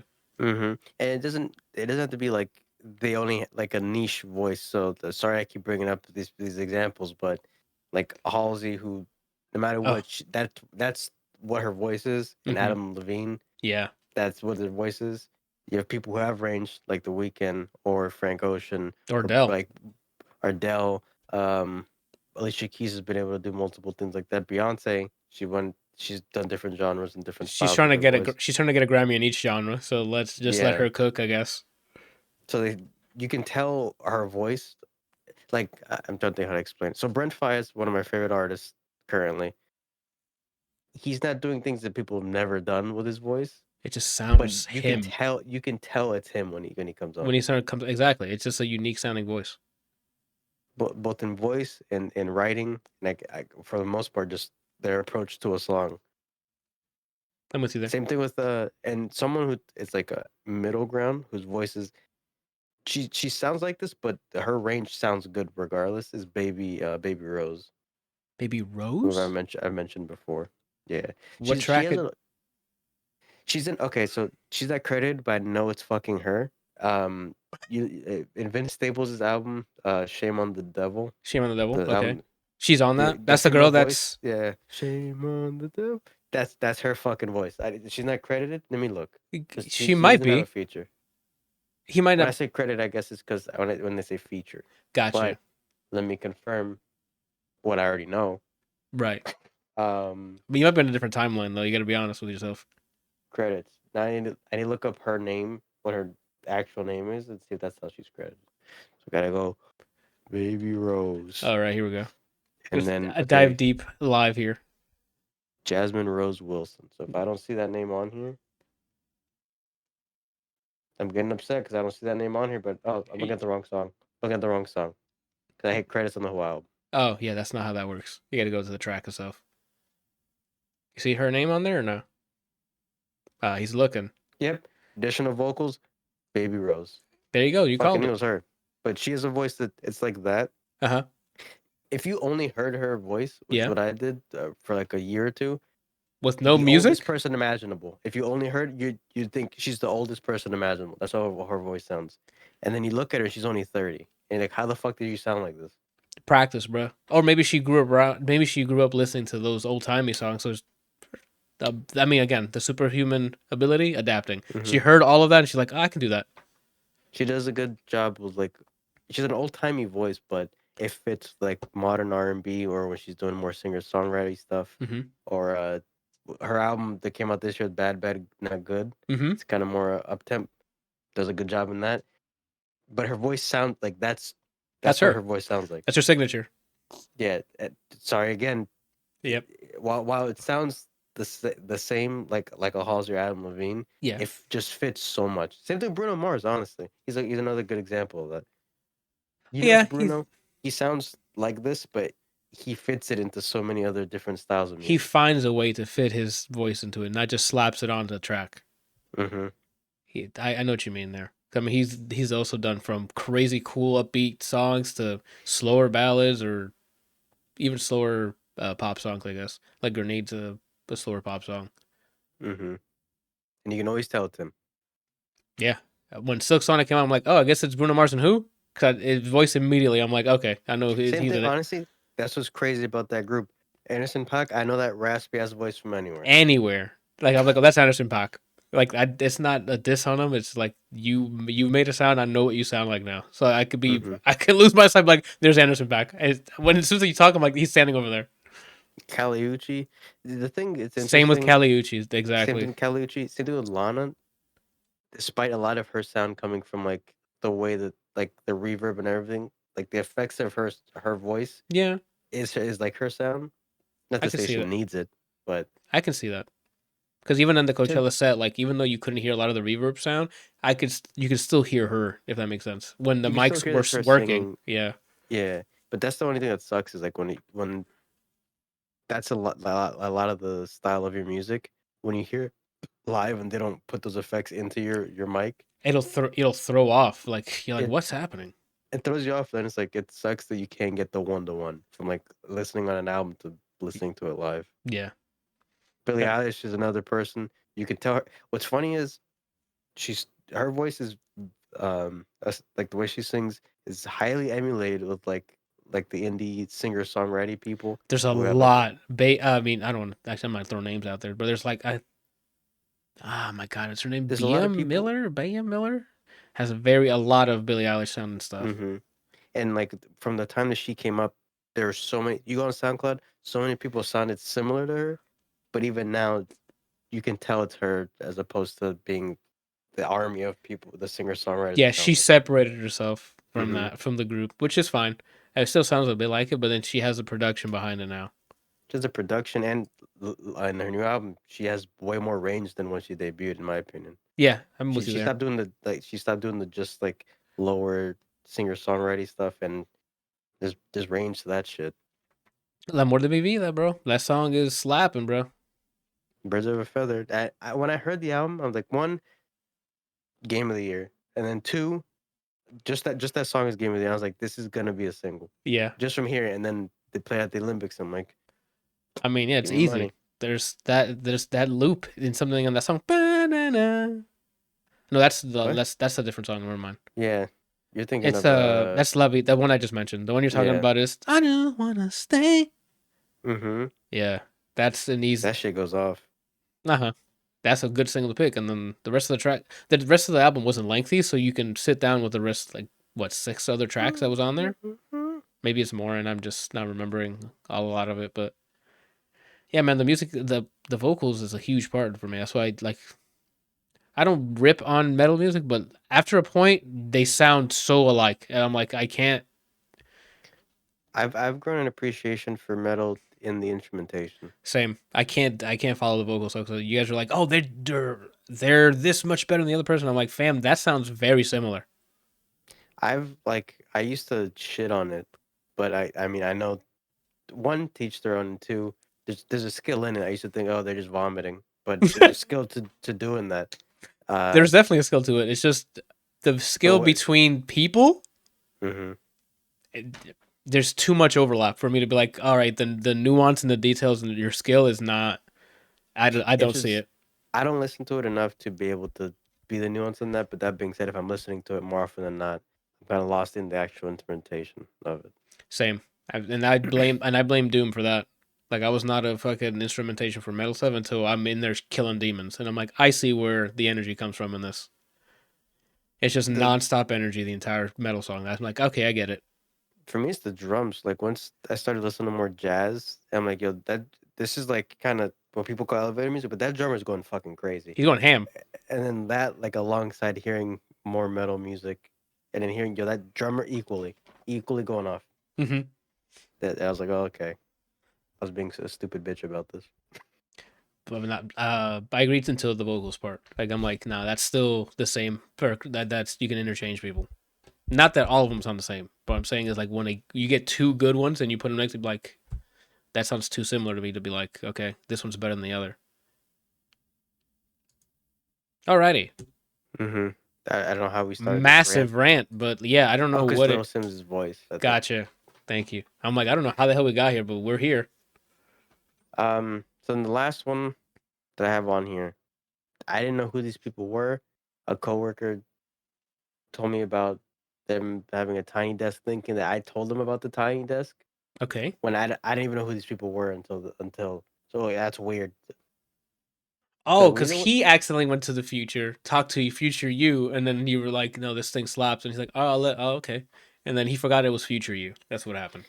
yeah, so I got introduced to this kind of backwards, and when I'm the group, I guess they're a group. I don't know if it's just like a temporary, like a collab thing, like Drake and Future, if they're an actual group. My first exposure to them, I think they're Argentinian, and the name's Catriel and Paco Amoroso. Um, That's a funny name. Shout out to Paco Amoroso because I mean, Gabe the Catriel song was like, "There's a 7 in there." That's not crazy. Paco Amoroso is a funny name. That is that's a a good name. stage name. Yeah. Hmm. Um, my first time hearing it is through the Tiny Desk, and I was not expecting from the way they look and what they're wearing. Like this guy's wearing a big ass bright blue Eskimo hat. Yeah.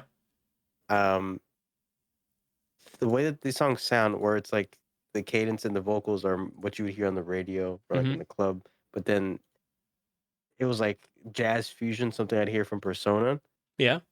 I was like, well, I don't know what this is, but I need 7 of them. Yeah. And I then I'm need like, 14 of wait, those right now. they put one of the songs on here, which is I guess one of their singles called Dubai. And I No. heard this version first. Yeah. Or you want to say Dubai? Yeah. It's like nobody's Dubai. Go ahead. We just Um, wasted valuable seconds. I was like, this is too good. Yeah. Out of curiosity, let me listen to the album version of this song. Mm-hmm. What I'm sad about Mm-hmm.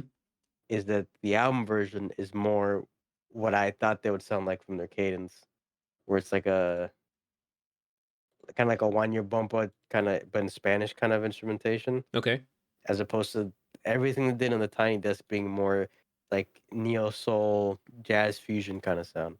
That might be because they actually use instruments on that tiny desk, and they might have used digital stuff for their album. Yeah. Um. So when I put preferred version in this link, this whole shit, if this was their sound, Yeah. Game I'd buy changers. 12. Then yep. I don't know. I'm not gonna pronounce her name. Is What I Catria Paco Amoroso? Listen to us. here's what you Record that gotta in the do. studio. Yeah. So take a page out of Taylor Swift's book where she releases the same album with different versions. Yes. Re-record this whole album. So the name of the album is Baño Maria. Yep. It's 12 tracks, half an hour, 36 seconds, Mm-hmm. about half an hour. Um, and apparently I was told too that they started more on like electronic side Then that when they made music. then that might be why they're sounding like that. So yeah, there's 12 tracks. I hearted 4 of them that I can recall. One of these I think is already gonna come off my my hearts, but Okay. a lot of the songs I didn't hate. They're very interesting variants in like instrumentation and what they went for. But ultimately, like I didn't hate it. I would say half an hour. You understand Spanish or not, give it a shot. Uh-huh. Uh, but if re-record this entire album, bring the band or whoever arranged the Tiny Desk version, record it like this, and like when this come out, came out April. At November starts, drop this version of the album Oh shit.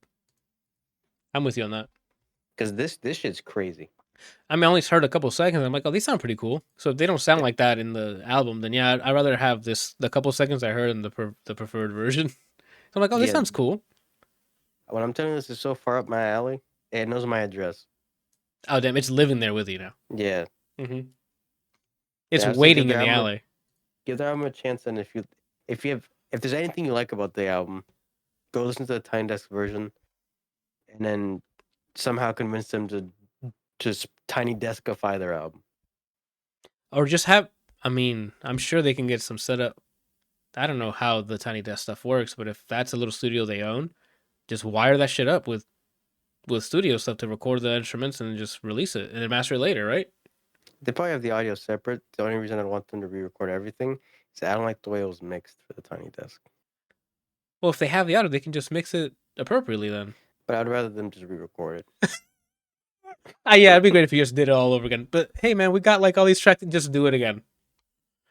Mm-hmm. Burns that director. No, again. Because then you're gonna be able to tell the difference in recording from here to if they went to a studio and recorded the rest of the album because they didn't do all the songs. Oh, I see what you mean. Yeah, so they might as well do the ones they did on there too. I got you. Actually, a lot of this is from this album. Looks like. Let me see. That'd be hilarious. Mumbai was on this album. Illunik was on this album. It's Me, Dubai. All right. me the sailed. No, I lied. There's only one, two. So they performed 6 songs technically. One of them is a transition to another song. Yeah. Half of them are on this album. Half? Yeah, so 3 songs are on this album out of the 6 songs that they played. Oh. It But yeah, was this year. That's crazy. what? Um, nothing. I was looking at the music album stuff and I forgot that what's it called was this year. Four Bats. I don't know why I thought it was late last year or something. Nope. Go He ahead, had keep going. singles last year. That But might yeah, have been why. that's kind of the wrap up. I'd give it a shot. It's nice.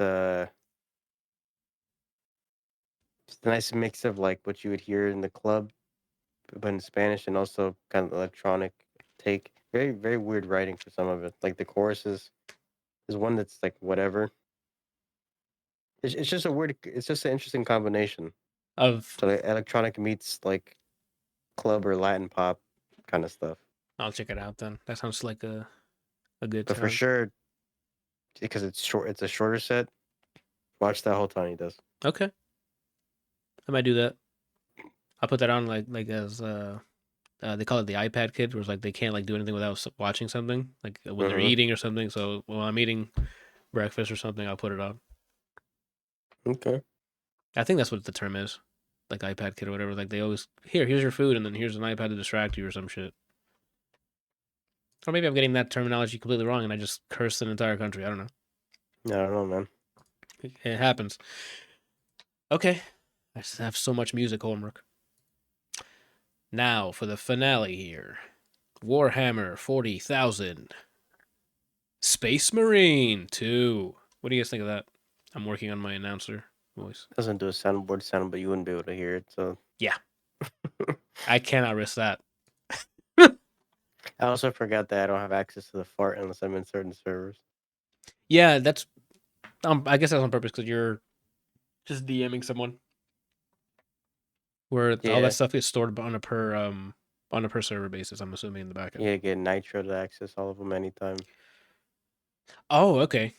And then okay, that's all right. I guess I gotta make money somehow. Anyway, yeah, I never played the first Space Marine. I Go. did. So I'll let you guys. I have zero idea what's happening in the story. I finished the game. We killed some bugs and some bad people, I think. Anywho, so that's why I like this game so much. So the gameplay, anyway, forget the story. It's you're a big dude, you're killing alien shit. I don't know what the story is. Anywho, uh, in the year of Helldivers 2, we have another one where you go in there as a group and kill shit, and come back and rinse and repeat. The story mode is comprised of like what 5 or 6 pretty big missions or whatever. Uh, Let me back up. Shooter in the Warhammer 40k world. You're Space Marine. I think it's the same character from the previous game. He looks like it's the same guy. Cool. Now you're assigned to a new group. Sure, right? And you're in charge of some men. You go into missions and do stuff. Gameplay loop is you have a primary weapon, secondary weapon, melee weapon. Yes. Uh, and then you have different types of armors. All comes with different things. Like you can have a jetpack on you if you want. You can have sword and shield kind of set up depending on the class you pick. But that's a different mode. Sorry, single player mode. You're just playing this dude. He's one type of person. In the single player campaigns, you start using different armors due to the mission, so you can kind of use all the options you're gonna get when you're done with the campaign. While you're doing the campaign, you speak with characters who are like, "Oh, while we're doing this, the main quest, you go do this shit." Those missions are your co-op missions that you do after the fact, or you can do it right away if you want to.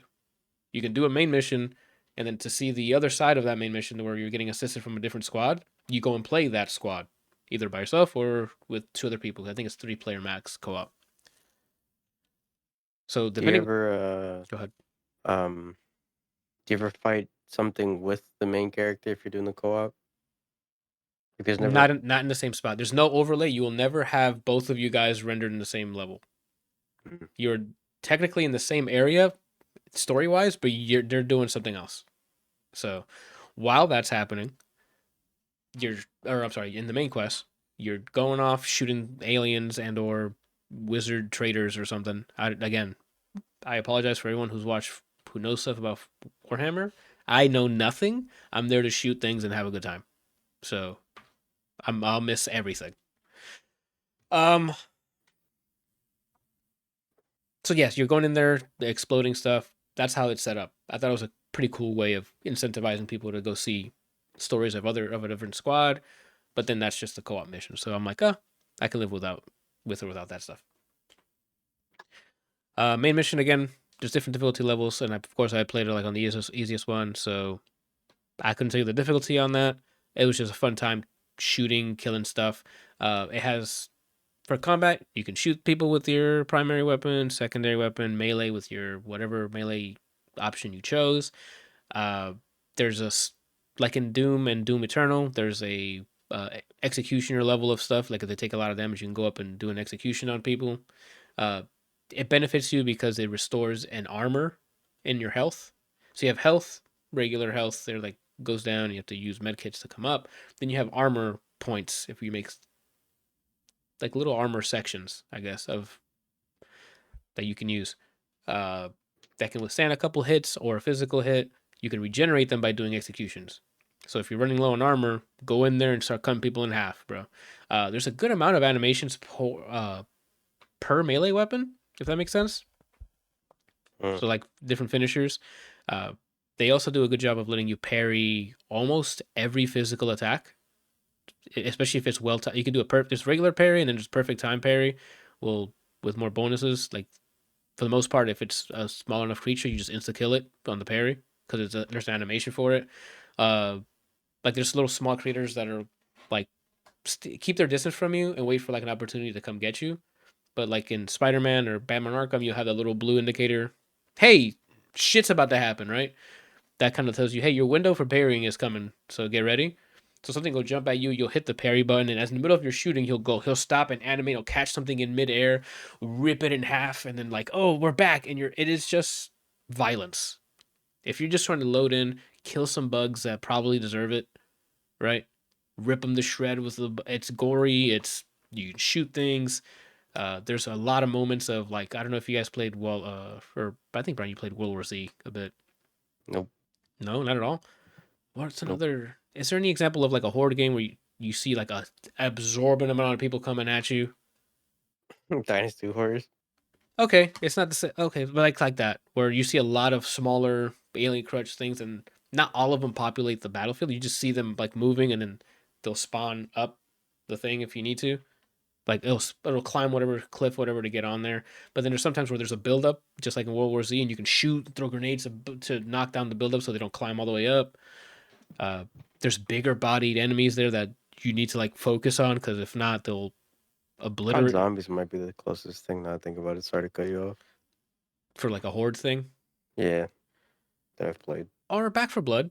Didn't you play Back for Blood with us? Oh yeah, I guess for It's like just Left that 4 one. Dead's Yeah, like Left 4 Dead's kind of. There's a lot of Left 4 Dead moments in it, except there's only 3 people, unfortunately. Uh, that's the single player stuff. That's kind of the mechanics for it. And then when you leave that and start going to the co-op and multiplayer stuff, they give you classes. So you can do the co-op mode and you can decide what class you can jump into the mission with. You cannot pick the same classes within the party. It'll let you know, hey, you guys are the same. You get one of you gets to the switch, and which I kind of like because I never really liked the duplicates. Like when I played TF2 and there's like 17 fucking snipers. It's like, well, okay, right? Why we have other classes? Like let's do some sort of enforcing to round out the team here. Go ahead. they should add. I don't know if they have this, but they should add like an in-game way to settle a dispute if two people are being stubborn. Just have them request a rock paper scissors or a coin flip, and then they auto swap. Like it takes the loser off of the character. I wish there was something like that because I think now it's just by merit, not merit, but like your what's that term? By Rank. what's by a good Samaritan has to be like, oh, Oh, okay, okay. I'll swap because someone's on there. Uh, which is what I did. So I just started. I'm not gonna be like, I'm gonna be him, and these guys are like level a lot higher. They're like, no, you do, guy, and I'm like, you're right. There's like 6 different classes you can do it with their own specific loadouts and options to change. Like not everybody only has one gun. Like the assault guy, you can do different types of primary weapons. The sword and shield guy only has the shield and like a secondary with his melee. Like they're made loadouts for each of them. All of them with their own progression that you can do. When you go on a mission, finish it, come back, you level up, you start unlocking masteries for all the weapons. You start unlocking, uh, and it's all by just playing. You just get XP by the end of each quest. There's like a a after the quest screen. Here's all the progression you did for said weapon. There's progression for type of weapon. So like, sorry, it's not type or weapon. Pistols. Like there's this pistol, right? And then you have progression for this pistol. But then there's variants per rarity or per level of that specific pistol. And it'll be like variant A or alpha, variant beta, and each of those have progression that give you masteries for. It gives you a mastery for all of the possible pistols in that track, if that makes sense. Hmm. That sounded so complicated. They did a great job with the Is it UI broken down to by like so a revolver? You level this revolver, and then also it's like, oh, because you mass. one of these trees as well, like non-jammable pistols. You put XP into that, but not like pistols in general. It'll be like this revolver, right? This Mm-hmm. revolver you'll max out, and then you use like some currency that you find in game to uncap. It's very gotcha sort of gotcha, like to unlock the next rarity. Like like white for common, green for uncommon stuff. It unlocked the uncommon section. Now you have 2 variants of that gun with different stats. When you use one of those, now that one gets leveled up on top of the overarching. On top of like both of them level up. There's two Okay. per weapon. There's like 2 things progressing, and then there's also progression on your actual class. The names are, I think there's assault, sniper. There's a guy with I forgot his name. The one that I use, he has like a get over here, and you can like pull yourself towards people. A grapple launcher or something. I forgot his name. You pull yourself. You pull them. You pull yourself. Hmm. He can be built to be a crazy melee, like close combat person. It depends. The builds are there. It's just not deep enough. But the co-op section of the game is becoming a live service. Like there's more. They're adding I think a new weapon soon, and more levels and stuff. which is good Hmm. because my biggest gripe is that last piece, the levels. The 6 co-op missions you get that are tied to the main story is, again, I don't know if multiplayer is different, but for the co-op stuff, that's all you have. So you're just redoing those 6 missions over and over again instead of making it procedurally generated, which I hope maybe in the future they'll do that. Um, but that's a big gripe there. Like I said, replaying those 6 missions a lot, it can get tiresome. So I usually do like a couple of those and then swap to like playing Dark Tide or something. Very similar loop, go in, drop in, do a mission, come out. But with Dark Tide, there's like a more procedurally generated variance there. Hmm. Where this is like maybe on a higher difficulty they might change, but like on the first 2 difficulties that I'm going on, it's the same layout. Go do this mission, do these objectives, and you just try to make it out. Which I guess isn't so bad because Left 4 Dead did that. But Left 4 Dead, this one sort of also does the, I think it spawns different enemies dynamically, but I think Left 4 Dead had a lot more levels, not just 6, right? They had Oh, like a lot of multiple segments. acts within the same. So like each level was kind of like a had its own story, and there's like multiple, like you're saying, multiple acts within that Yeah, story, and then that was considered a level. yeah, like each segment of the overarching, because each level, oh, I'm sorry, each overarching story was that each poster, right? Like No Mercy with the hospital, but within Hmm. those there was like 4 segments, like you get from one safe room to the next, and those are your checkpoints. You can drop out of there, and I think you still get the progression once you're in That the I safe don't know. house. Oh, maybe you're right. I don't know for sure. I'm not gonna just spew unchecked knowledge here. But that's pretty much the Space Marine co-op stuff. I didn't do the multiplayer because who am I kidding? I don't. I rarely do multiplayer now, unless I'm just goofing around with you guys in like a Discord stuff. I'm not doing solo queue up of almost anything because why would I do that to myself? Dude, you're a FGC fiend. What do you mean? That's different. That's like it's just you, right? You against said person. I'm not gonna go into a party with people who Uh, are like max level, going, "Hey, why aren't you grappling this way?" or so. Like, why? Like, fam, I'm here to shoot things and cut them in half with my chainsword. Like, I call it chainsword. I don't know if it's actually chainsword or maybe subconsciously I knew it was called chainsword. Sword with a chainsaw at the end of it, right? Like, you can cut people down. chainsaw, so with a chain Show on it, what it's saying. sword Like, chain, it's for kids. Uh, but a dog. I don't know. It has that same loop that Helldivers does. Go in there, kill for democracy, come back alive, right? Get XP, level up, unlock more weapons, unlock more masteries, customize your character. Oh, there's customization. A lot of it for people who really like that space for you know fans of the lore. There's different chapters that you can already pick, or you can just completely make any color you want. They lets you just pick any color available from the. It's not like an RGB wheel, unfortunately, but they have a lot of like color set that you can pick.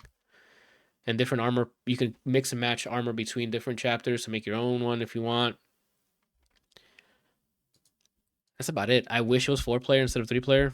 Not that I'm playing with 4 people, but Darkside did it. I think you guys can throw in a 4th one in there, right? I hate that that's a trend.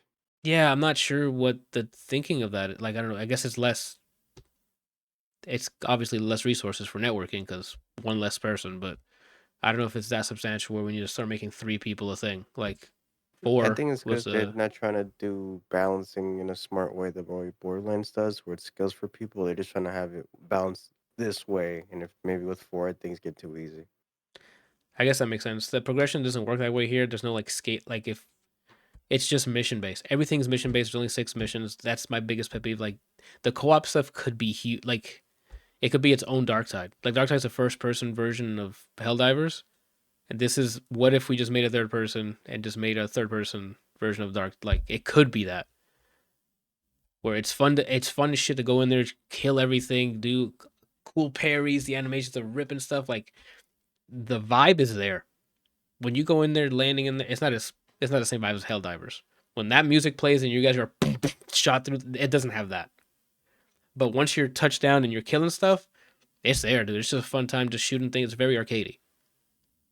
It'd be interesting to see if they ever do like a Space Marine third person action attempt. They have like all the factions of Warhammer 40K. That would be cool. The melee is also not just like an afterthought. You can just if you want. If you have the build, you can just go in there and just melee the life away. Because there's like a basic couple hit combo for each weapon, but being able to dodge you can block to do like a parry at the right time. You can also just wait for them to attack with the blue thing and like parry them that way. Like the melee stuff is still fun for people who just want to cut stuff down, but it's not Vermintide, Darktide melee where there's more. That's first person. That's more satisfying because you're like killing stuff, and this one you're taking a few steps back with the camera. But even then, the animations are pretty fun. You saying melee, and me seeing what Space Marine looks like makes me want another Unreal Championship. Fuck your tournament. I could play as the big green guy and just fucking claw through somebody. Yeah. Or Raiden. One of the melee's ones is a massive. It's like a Mega Man thing on his right arm, and that's his. You just punch people, and it has like a Sonic something in it. So like on a charge up, he like shoots or not shoots, but punches with like like an energy attached to it. Pretty good, pretty satisfying. The chainsword's satisfying. That big hand because it's like his hands. The whole armor's big, so like everything's big. But that's like, hey, what if I brought a truck with me and I'm gonna hit you with it? It's like a huge. It looks swollen. And then there's like a dagger one that's looks like a combat knife for us human size, but it's for their size. So it's like a combat knife, but it's like a massive blade, and then you can quickly attack with that. Just a good enough variety there where I'm like, this is a great start. If you want to make this a service, it's just you got to follow up quick because those 6 missions, I got to do them on harder difficulties. But if I ever finish all of them on the max difficulty, that's bad, bro. Because I'm like, what am I gonna keep playing for? I've finished everything, right? It's gonna be tough because this is when people have ADHD. This time is when the other games are looking mighty gamey. I mean, that's how when I was watching you play Metaphor, I'm like, I don't want to play another Persona, but man, that looks like a chill time. I don't know why. I'm not gonna lie to you, dude. I'm trying to speed run this month's song because I'm trying to get back into it. Damn. Yeah, I've watching you play. And I'm like that. I'm sure it runs fine on Steam Deck too. That's what's so bad. I could just probably be laid out and do a couple matches on that. But I'm like, it's a person. I keep telling myself it's a Persona game. I said you're not gonna fucking enjoy the day to day. You're not gonna enjoy the moment to moment. You're just gonna enjoy the turn based combat.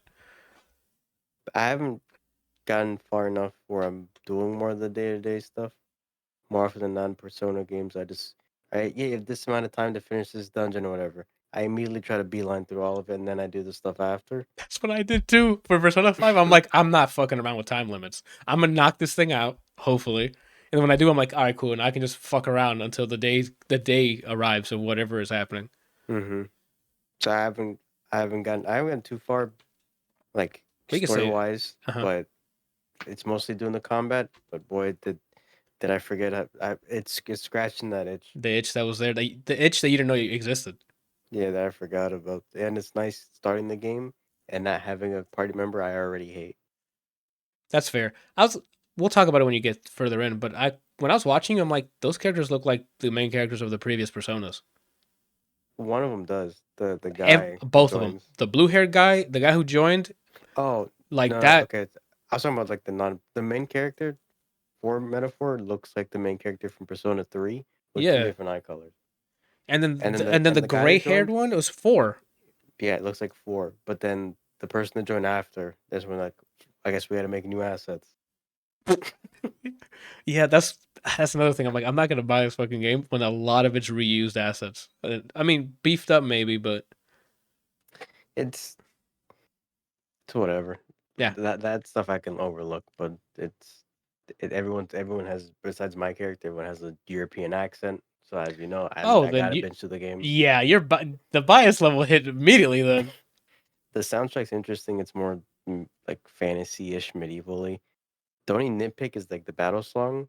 Out of nowhere, so like the score sounds good, but there's a guy going over it, and it sounds like he's doing some opera really fast. I'm like, yo, shut the fuck up. Oh, that sounds funny. That sounds like a good time. Like it sounds funny, but like it after the 700th, yeah, after the 700th time, you're like, all right, shush it. Mm-hmm. We'll talk about it when you get further in. I didn't want to bring it into this episode because I know you need more time on it.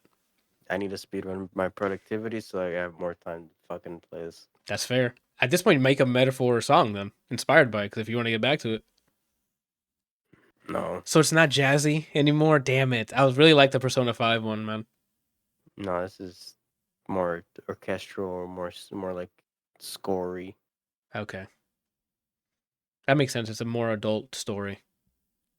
Well, that's what I told you. Playing as adults now, not kids in a school. So, I mean, my character's young, but he's not so I a don't know. high school kid. I don't know. High school didn't exist. Oh, you're right. They're at war. Okay. Well, I don't want to get to it. We can move on from that. Actually, this is a lengthy one. We're already at 2 hours. Mm-hmm. It's probably our rant about our music The voice. signature. Yeah, Yeah. voice signatures. Anyway, okay. I think that's all. I think we wrapped up.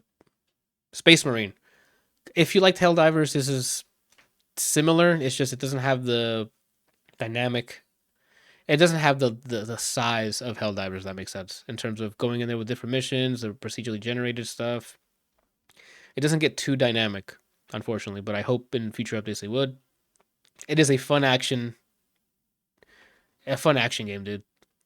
We don't have a lot of those, so we're just like, hey, we're just here to be silly and kill stuff. Like this is does that really well, and there's enough progression in the co-op. Like if you have a fucking group of people you just chill with on a Discord stuff, doing running these missions together will be probably cake, and you're just progressing your characters and maybe trying hard difficulties. But I have not tried a hard difficulty, so I don't know if that's frustrating enough where I'm like, I don't want to play this anymore. We'll find out. We'll be right Next back. time. And then for upcoming releases, we got what else? What do we have here? Just Dance. Uh, Oh, go ahead. the one that's drawing my eyes, someone I never heard. It's one of those names. Which one? Porridge Radio, and the name of the album is Clouds in the Sky. They'll always be there for me. I don't know why. Oh, for music. Okay, I'm on Yeah, games, and you're like Porridge Radio. yeah. I completely didn't hear when you said you're on games. That's cool. Well, we can do it. We can start with music. So for music, what do we got? I didn't write anything down because the names didn't sound familiar. Oh, never mind. Um, Jennifer Hudson's on here. yeah, Jennifer Hudson, Joe Jonas, Joe. Kylie Minogue. I've heard the name, but I don't know. Shawn Mendes, W.H. Lung. Brian, this is the comedian, right, from Tim and Eric? Who? Tim Heldecker? Heidecker. Is that not I gotta him? see a picture. I gotta see a picture. Because he has an album coming out called Slipping Away. I gotta see Tim. Or Yeah, that's him? That's his project? that's Tim. Yeah, Oh my god! I gotta hear it. Is it gonna be a comedy or is it? Oh, good on him. I'll check that out. I don't know that's what's. funny. Yeah, I wonder if it's gonna be like a stand-up thing or is it actually or is it music? Because he Um, is a comedian, right? yeah. Okay. There's an article that says after decades in comedy, Tim Heidecker gets ready to get serious about music. Oh, then it's a for real music. Okay, let's check it out. That And one. then the first sentence in this article, Tim Heidecker is working through his existential dread. Oh, so it's gonna be a sad boy album. I'm here for it. Okay, yo, Tim. Let's see. I mean, Brian's been calling you Tim, saying Tim for years now. Mm-hmm. Try to tell you. Try to. You try to warn us about Tim. Mm-hmm. Cool. I'll check that out. I didn't see a lot of these names when I skimmed it right away. I didn't. The Shawn Mendes one, he sometimes has some good singles, so we'll see if a track on there's vibes. I want to hear the. And now I have to hear his album, the Tim one. But I was gonna listen to Porridge Radio because that sounds funny to me. Even the album name, Clouds in the Sky, they will always be there for me. Yeah, that could be anything. That could be Like a Lana this. album. Yeah. That's a whole ass sentence, bro. That's a Next album's sentence. gonna be about gators or something. Yeah. The water calms me with my gator teeth. Mm-hmm. I don't know why I said all of that. Gator smile, crocodile tears. That's the name of her next album. Okay. Pre-ordered immediately. Okay. For games, unless you have anything else on music. No, that was it. We got Just Dance 2025, and that's a overlap of music and games. New World has an expansion called a Aternum. You can What help are me out you with that. talking about? New World. I'm trying to scroll to the fucking section you're on. What do you mean? Just go to the doc. I wrote it down. I wrote down the ones I'm talking about. Oh, I clicked the link. Oh, Aeternum. yeah, sure. And then Neva came out, which is that short platformer that came out. Apparently, it's beautiful. I'll have to check that out. Been fighting the urge, brother. I know. If it's a short one, and it's also on Switch, so if it's that good, I might save it on, put on my wish list and grab it on sale on Switch if it's that good. Uh, Blazing Strike, which I put that on there because I think you were looking forward to it, the fighting game. So I was, but it's they looked too little, too late in the sense that I got too many games that are not Metaphor. fighting games, and Yep. then let's say that didn't come out. I already kind of have Tekken And and Street Fighter, Street Fighter, yeah. so I was on my wish list. I might have added it again, but it's kind of I have what I need, but I hope it does well. That's fair. And then last but not least, Super Mario Party Jamboree. I think it. Yeah, Brian, you have zero interest in this, but I think that's the one that they had a lot of the older Mario Party mini games as well. I think they put in a lot of the older mini games into one. Like it's like a greatest hits version or something. I'm not sure. I think And then for movies and TV, we have I didn't get to the TV section, so I apologize. But for the movies, we have Smile 2, which I know you sort of enjoyed it. So there's a sequel to it on the way. I liked maybe This the first half. and I then don't know. I don't know if I'll commit to watching the second one. we'll see. And then a comedy horror in time for Halloween is Rumors with Kate Blanchett leading the as lead, leading the as lead. You crazy? Yeah, dude, my English is very not good looking. Why is there? The guy, the King Tywin isn't here playing Edison Walcott. I scrolled ahead to the 31st of October, Mm-hmm. and this is the name of the movie. And I'm not kidding. October 31st. If you guys want quite a scare, you can watch Bambi: The Reckoning. The Reckoning. Mm-hmm. What's happening to Bambi? I'm hoping it's like John Wick, but Bambi for the sake of his mother. Oh, and he just starts gunning down everyone, I hope. or they? I don't know. Bambi's a. Uh, who is making that film? Me. Oh, I see. Jagged Edge Productions produced it. They produced it. Uh huh. Uh, Zana and her son Benji find themselves in a car wreck and soon hunted down by the vicious killing machine Bambi. That's your movie, bro. That is your movie. Did Bambi get into free use recently or something? And they're just like, ah, it's time to make a horror movie with it. Okay. Well, Godspeed on that.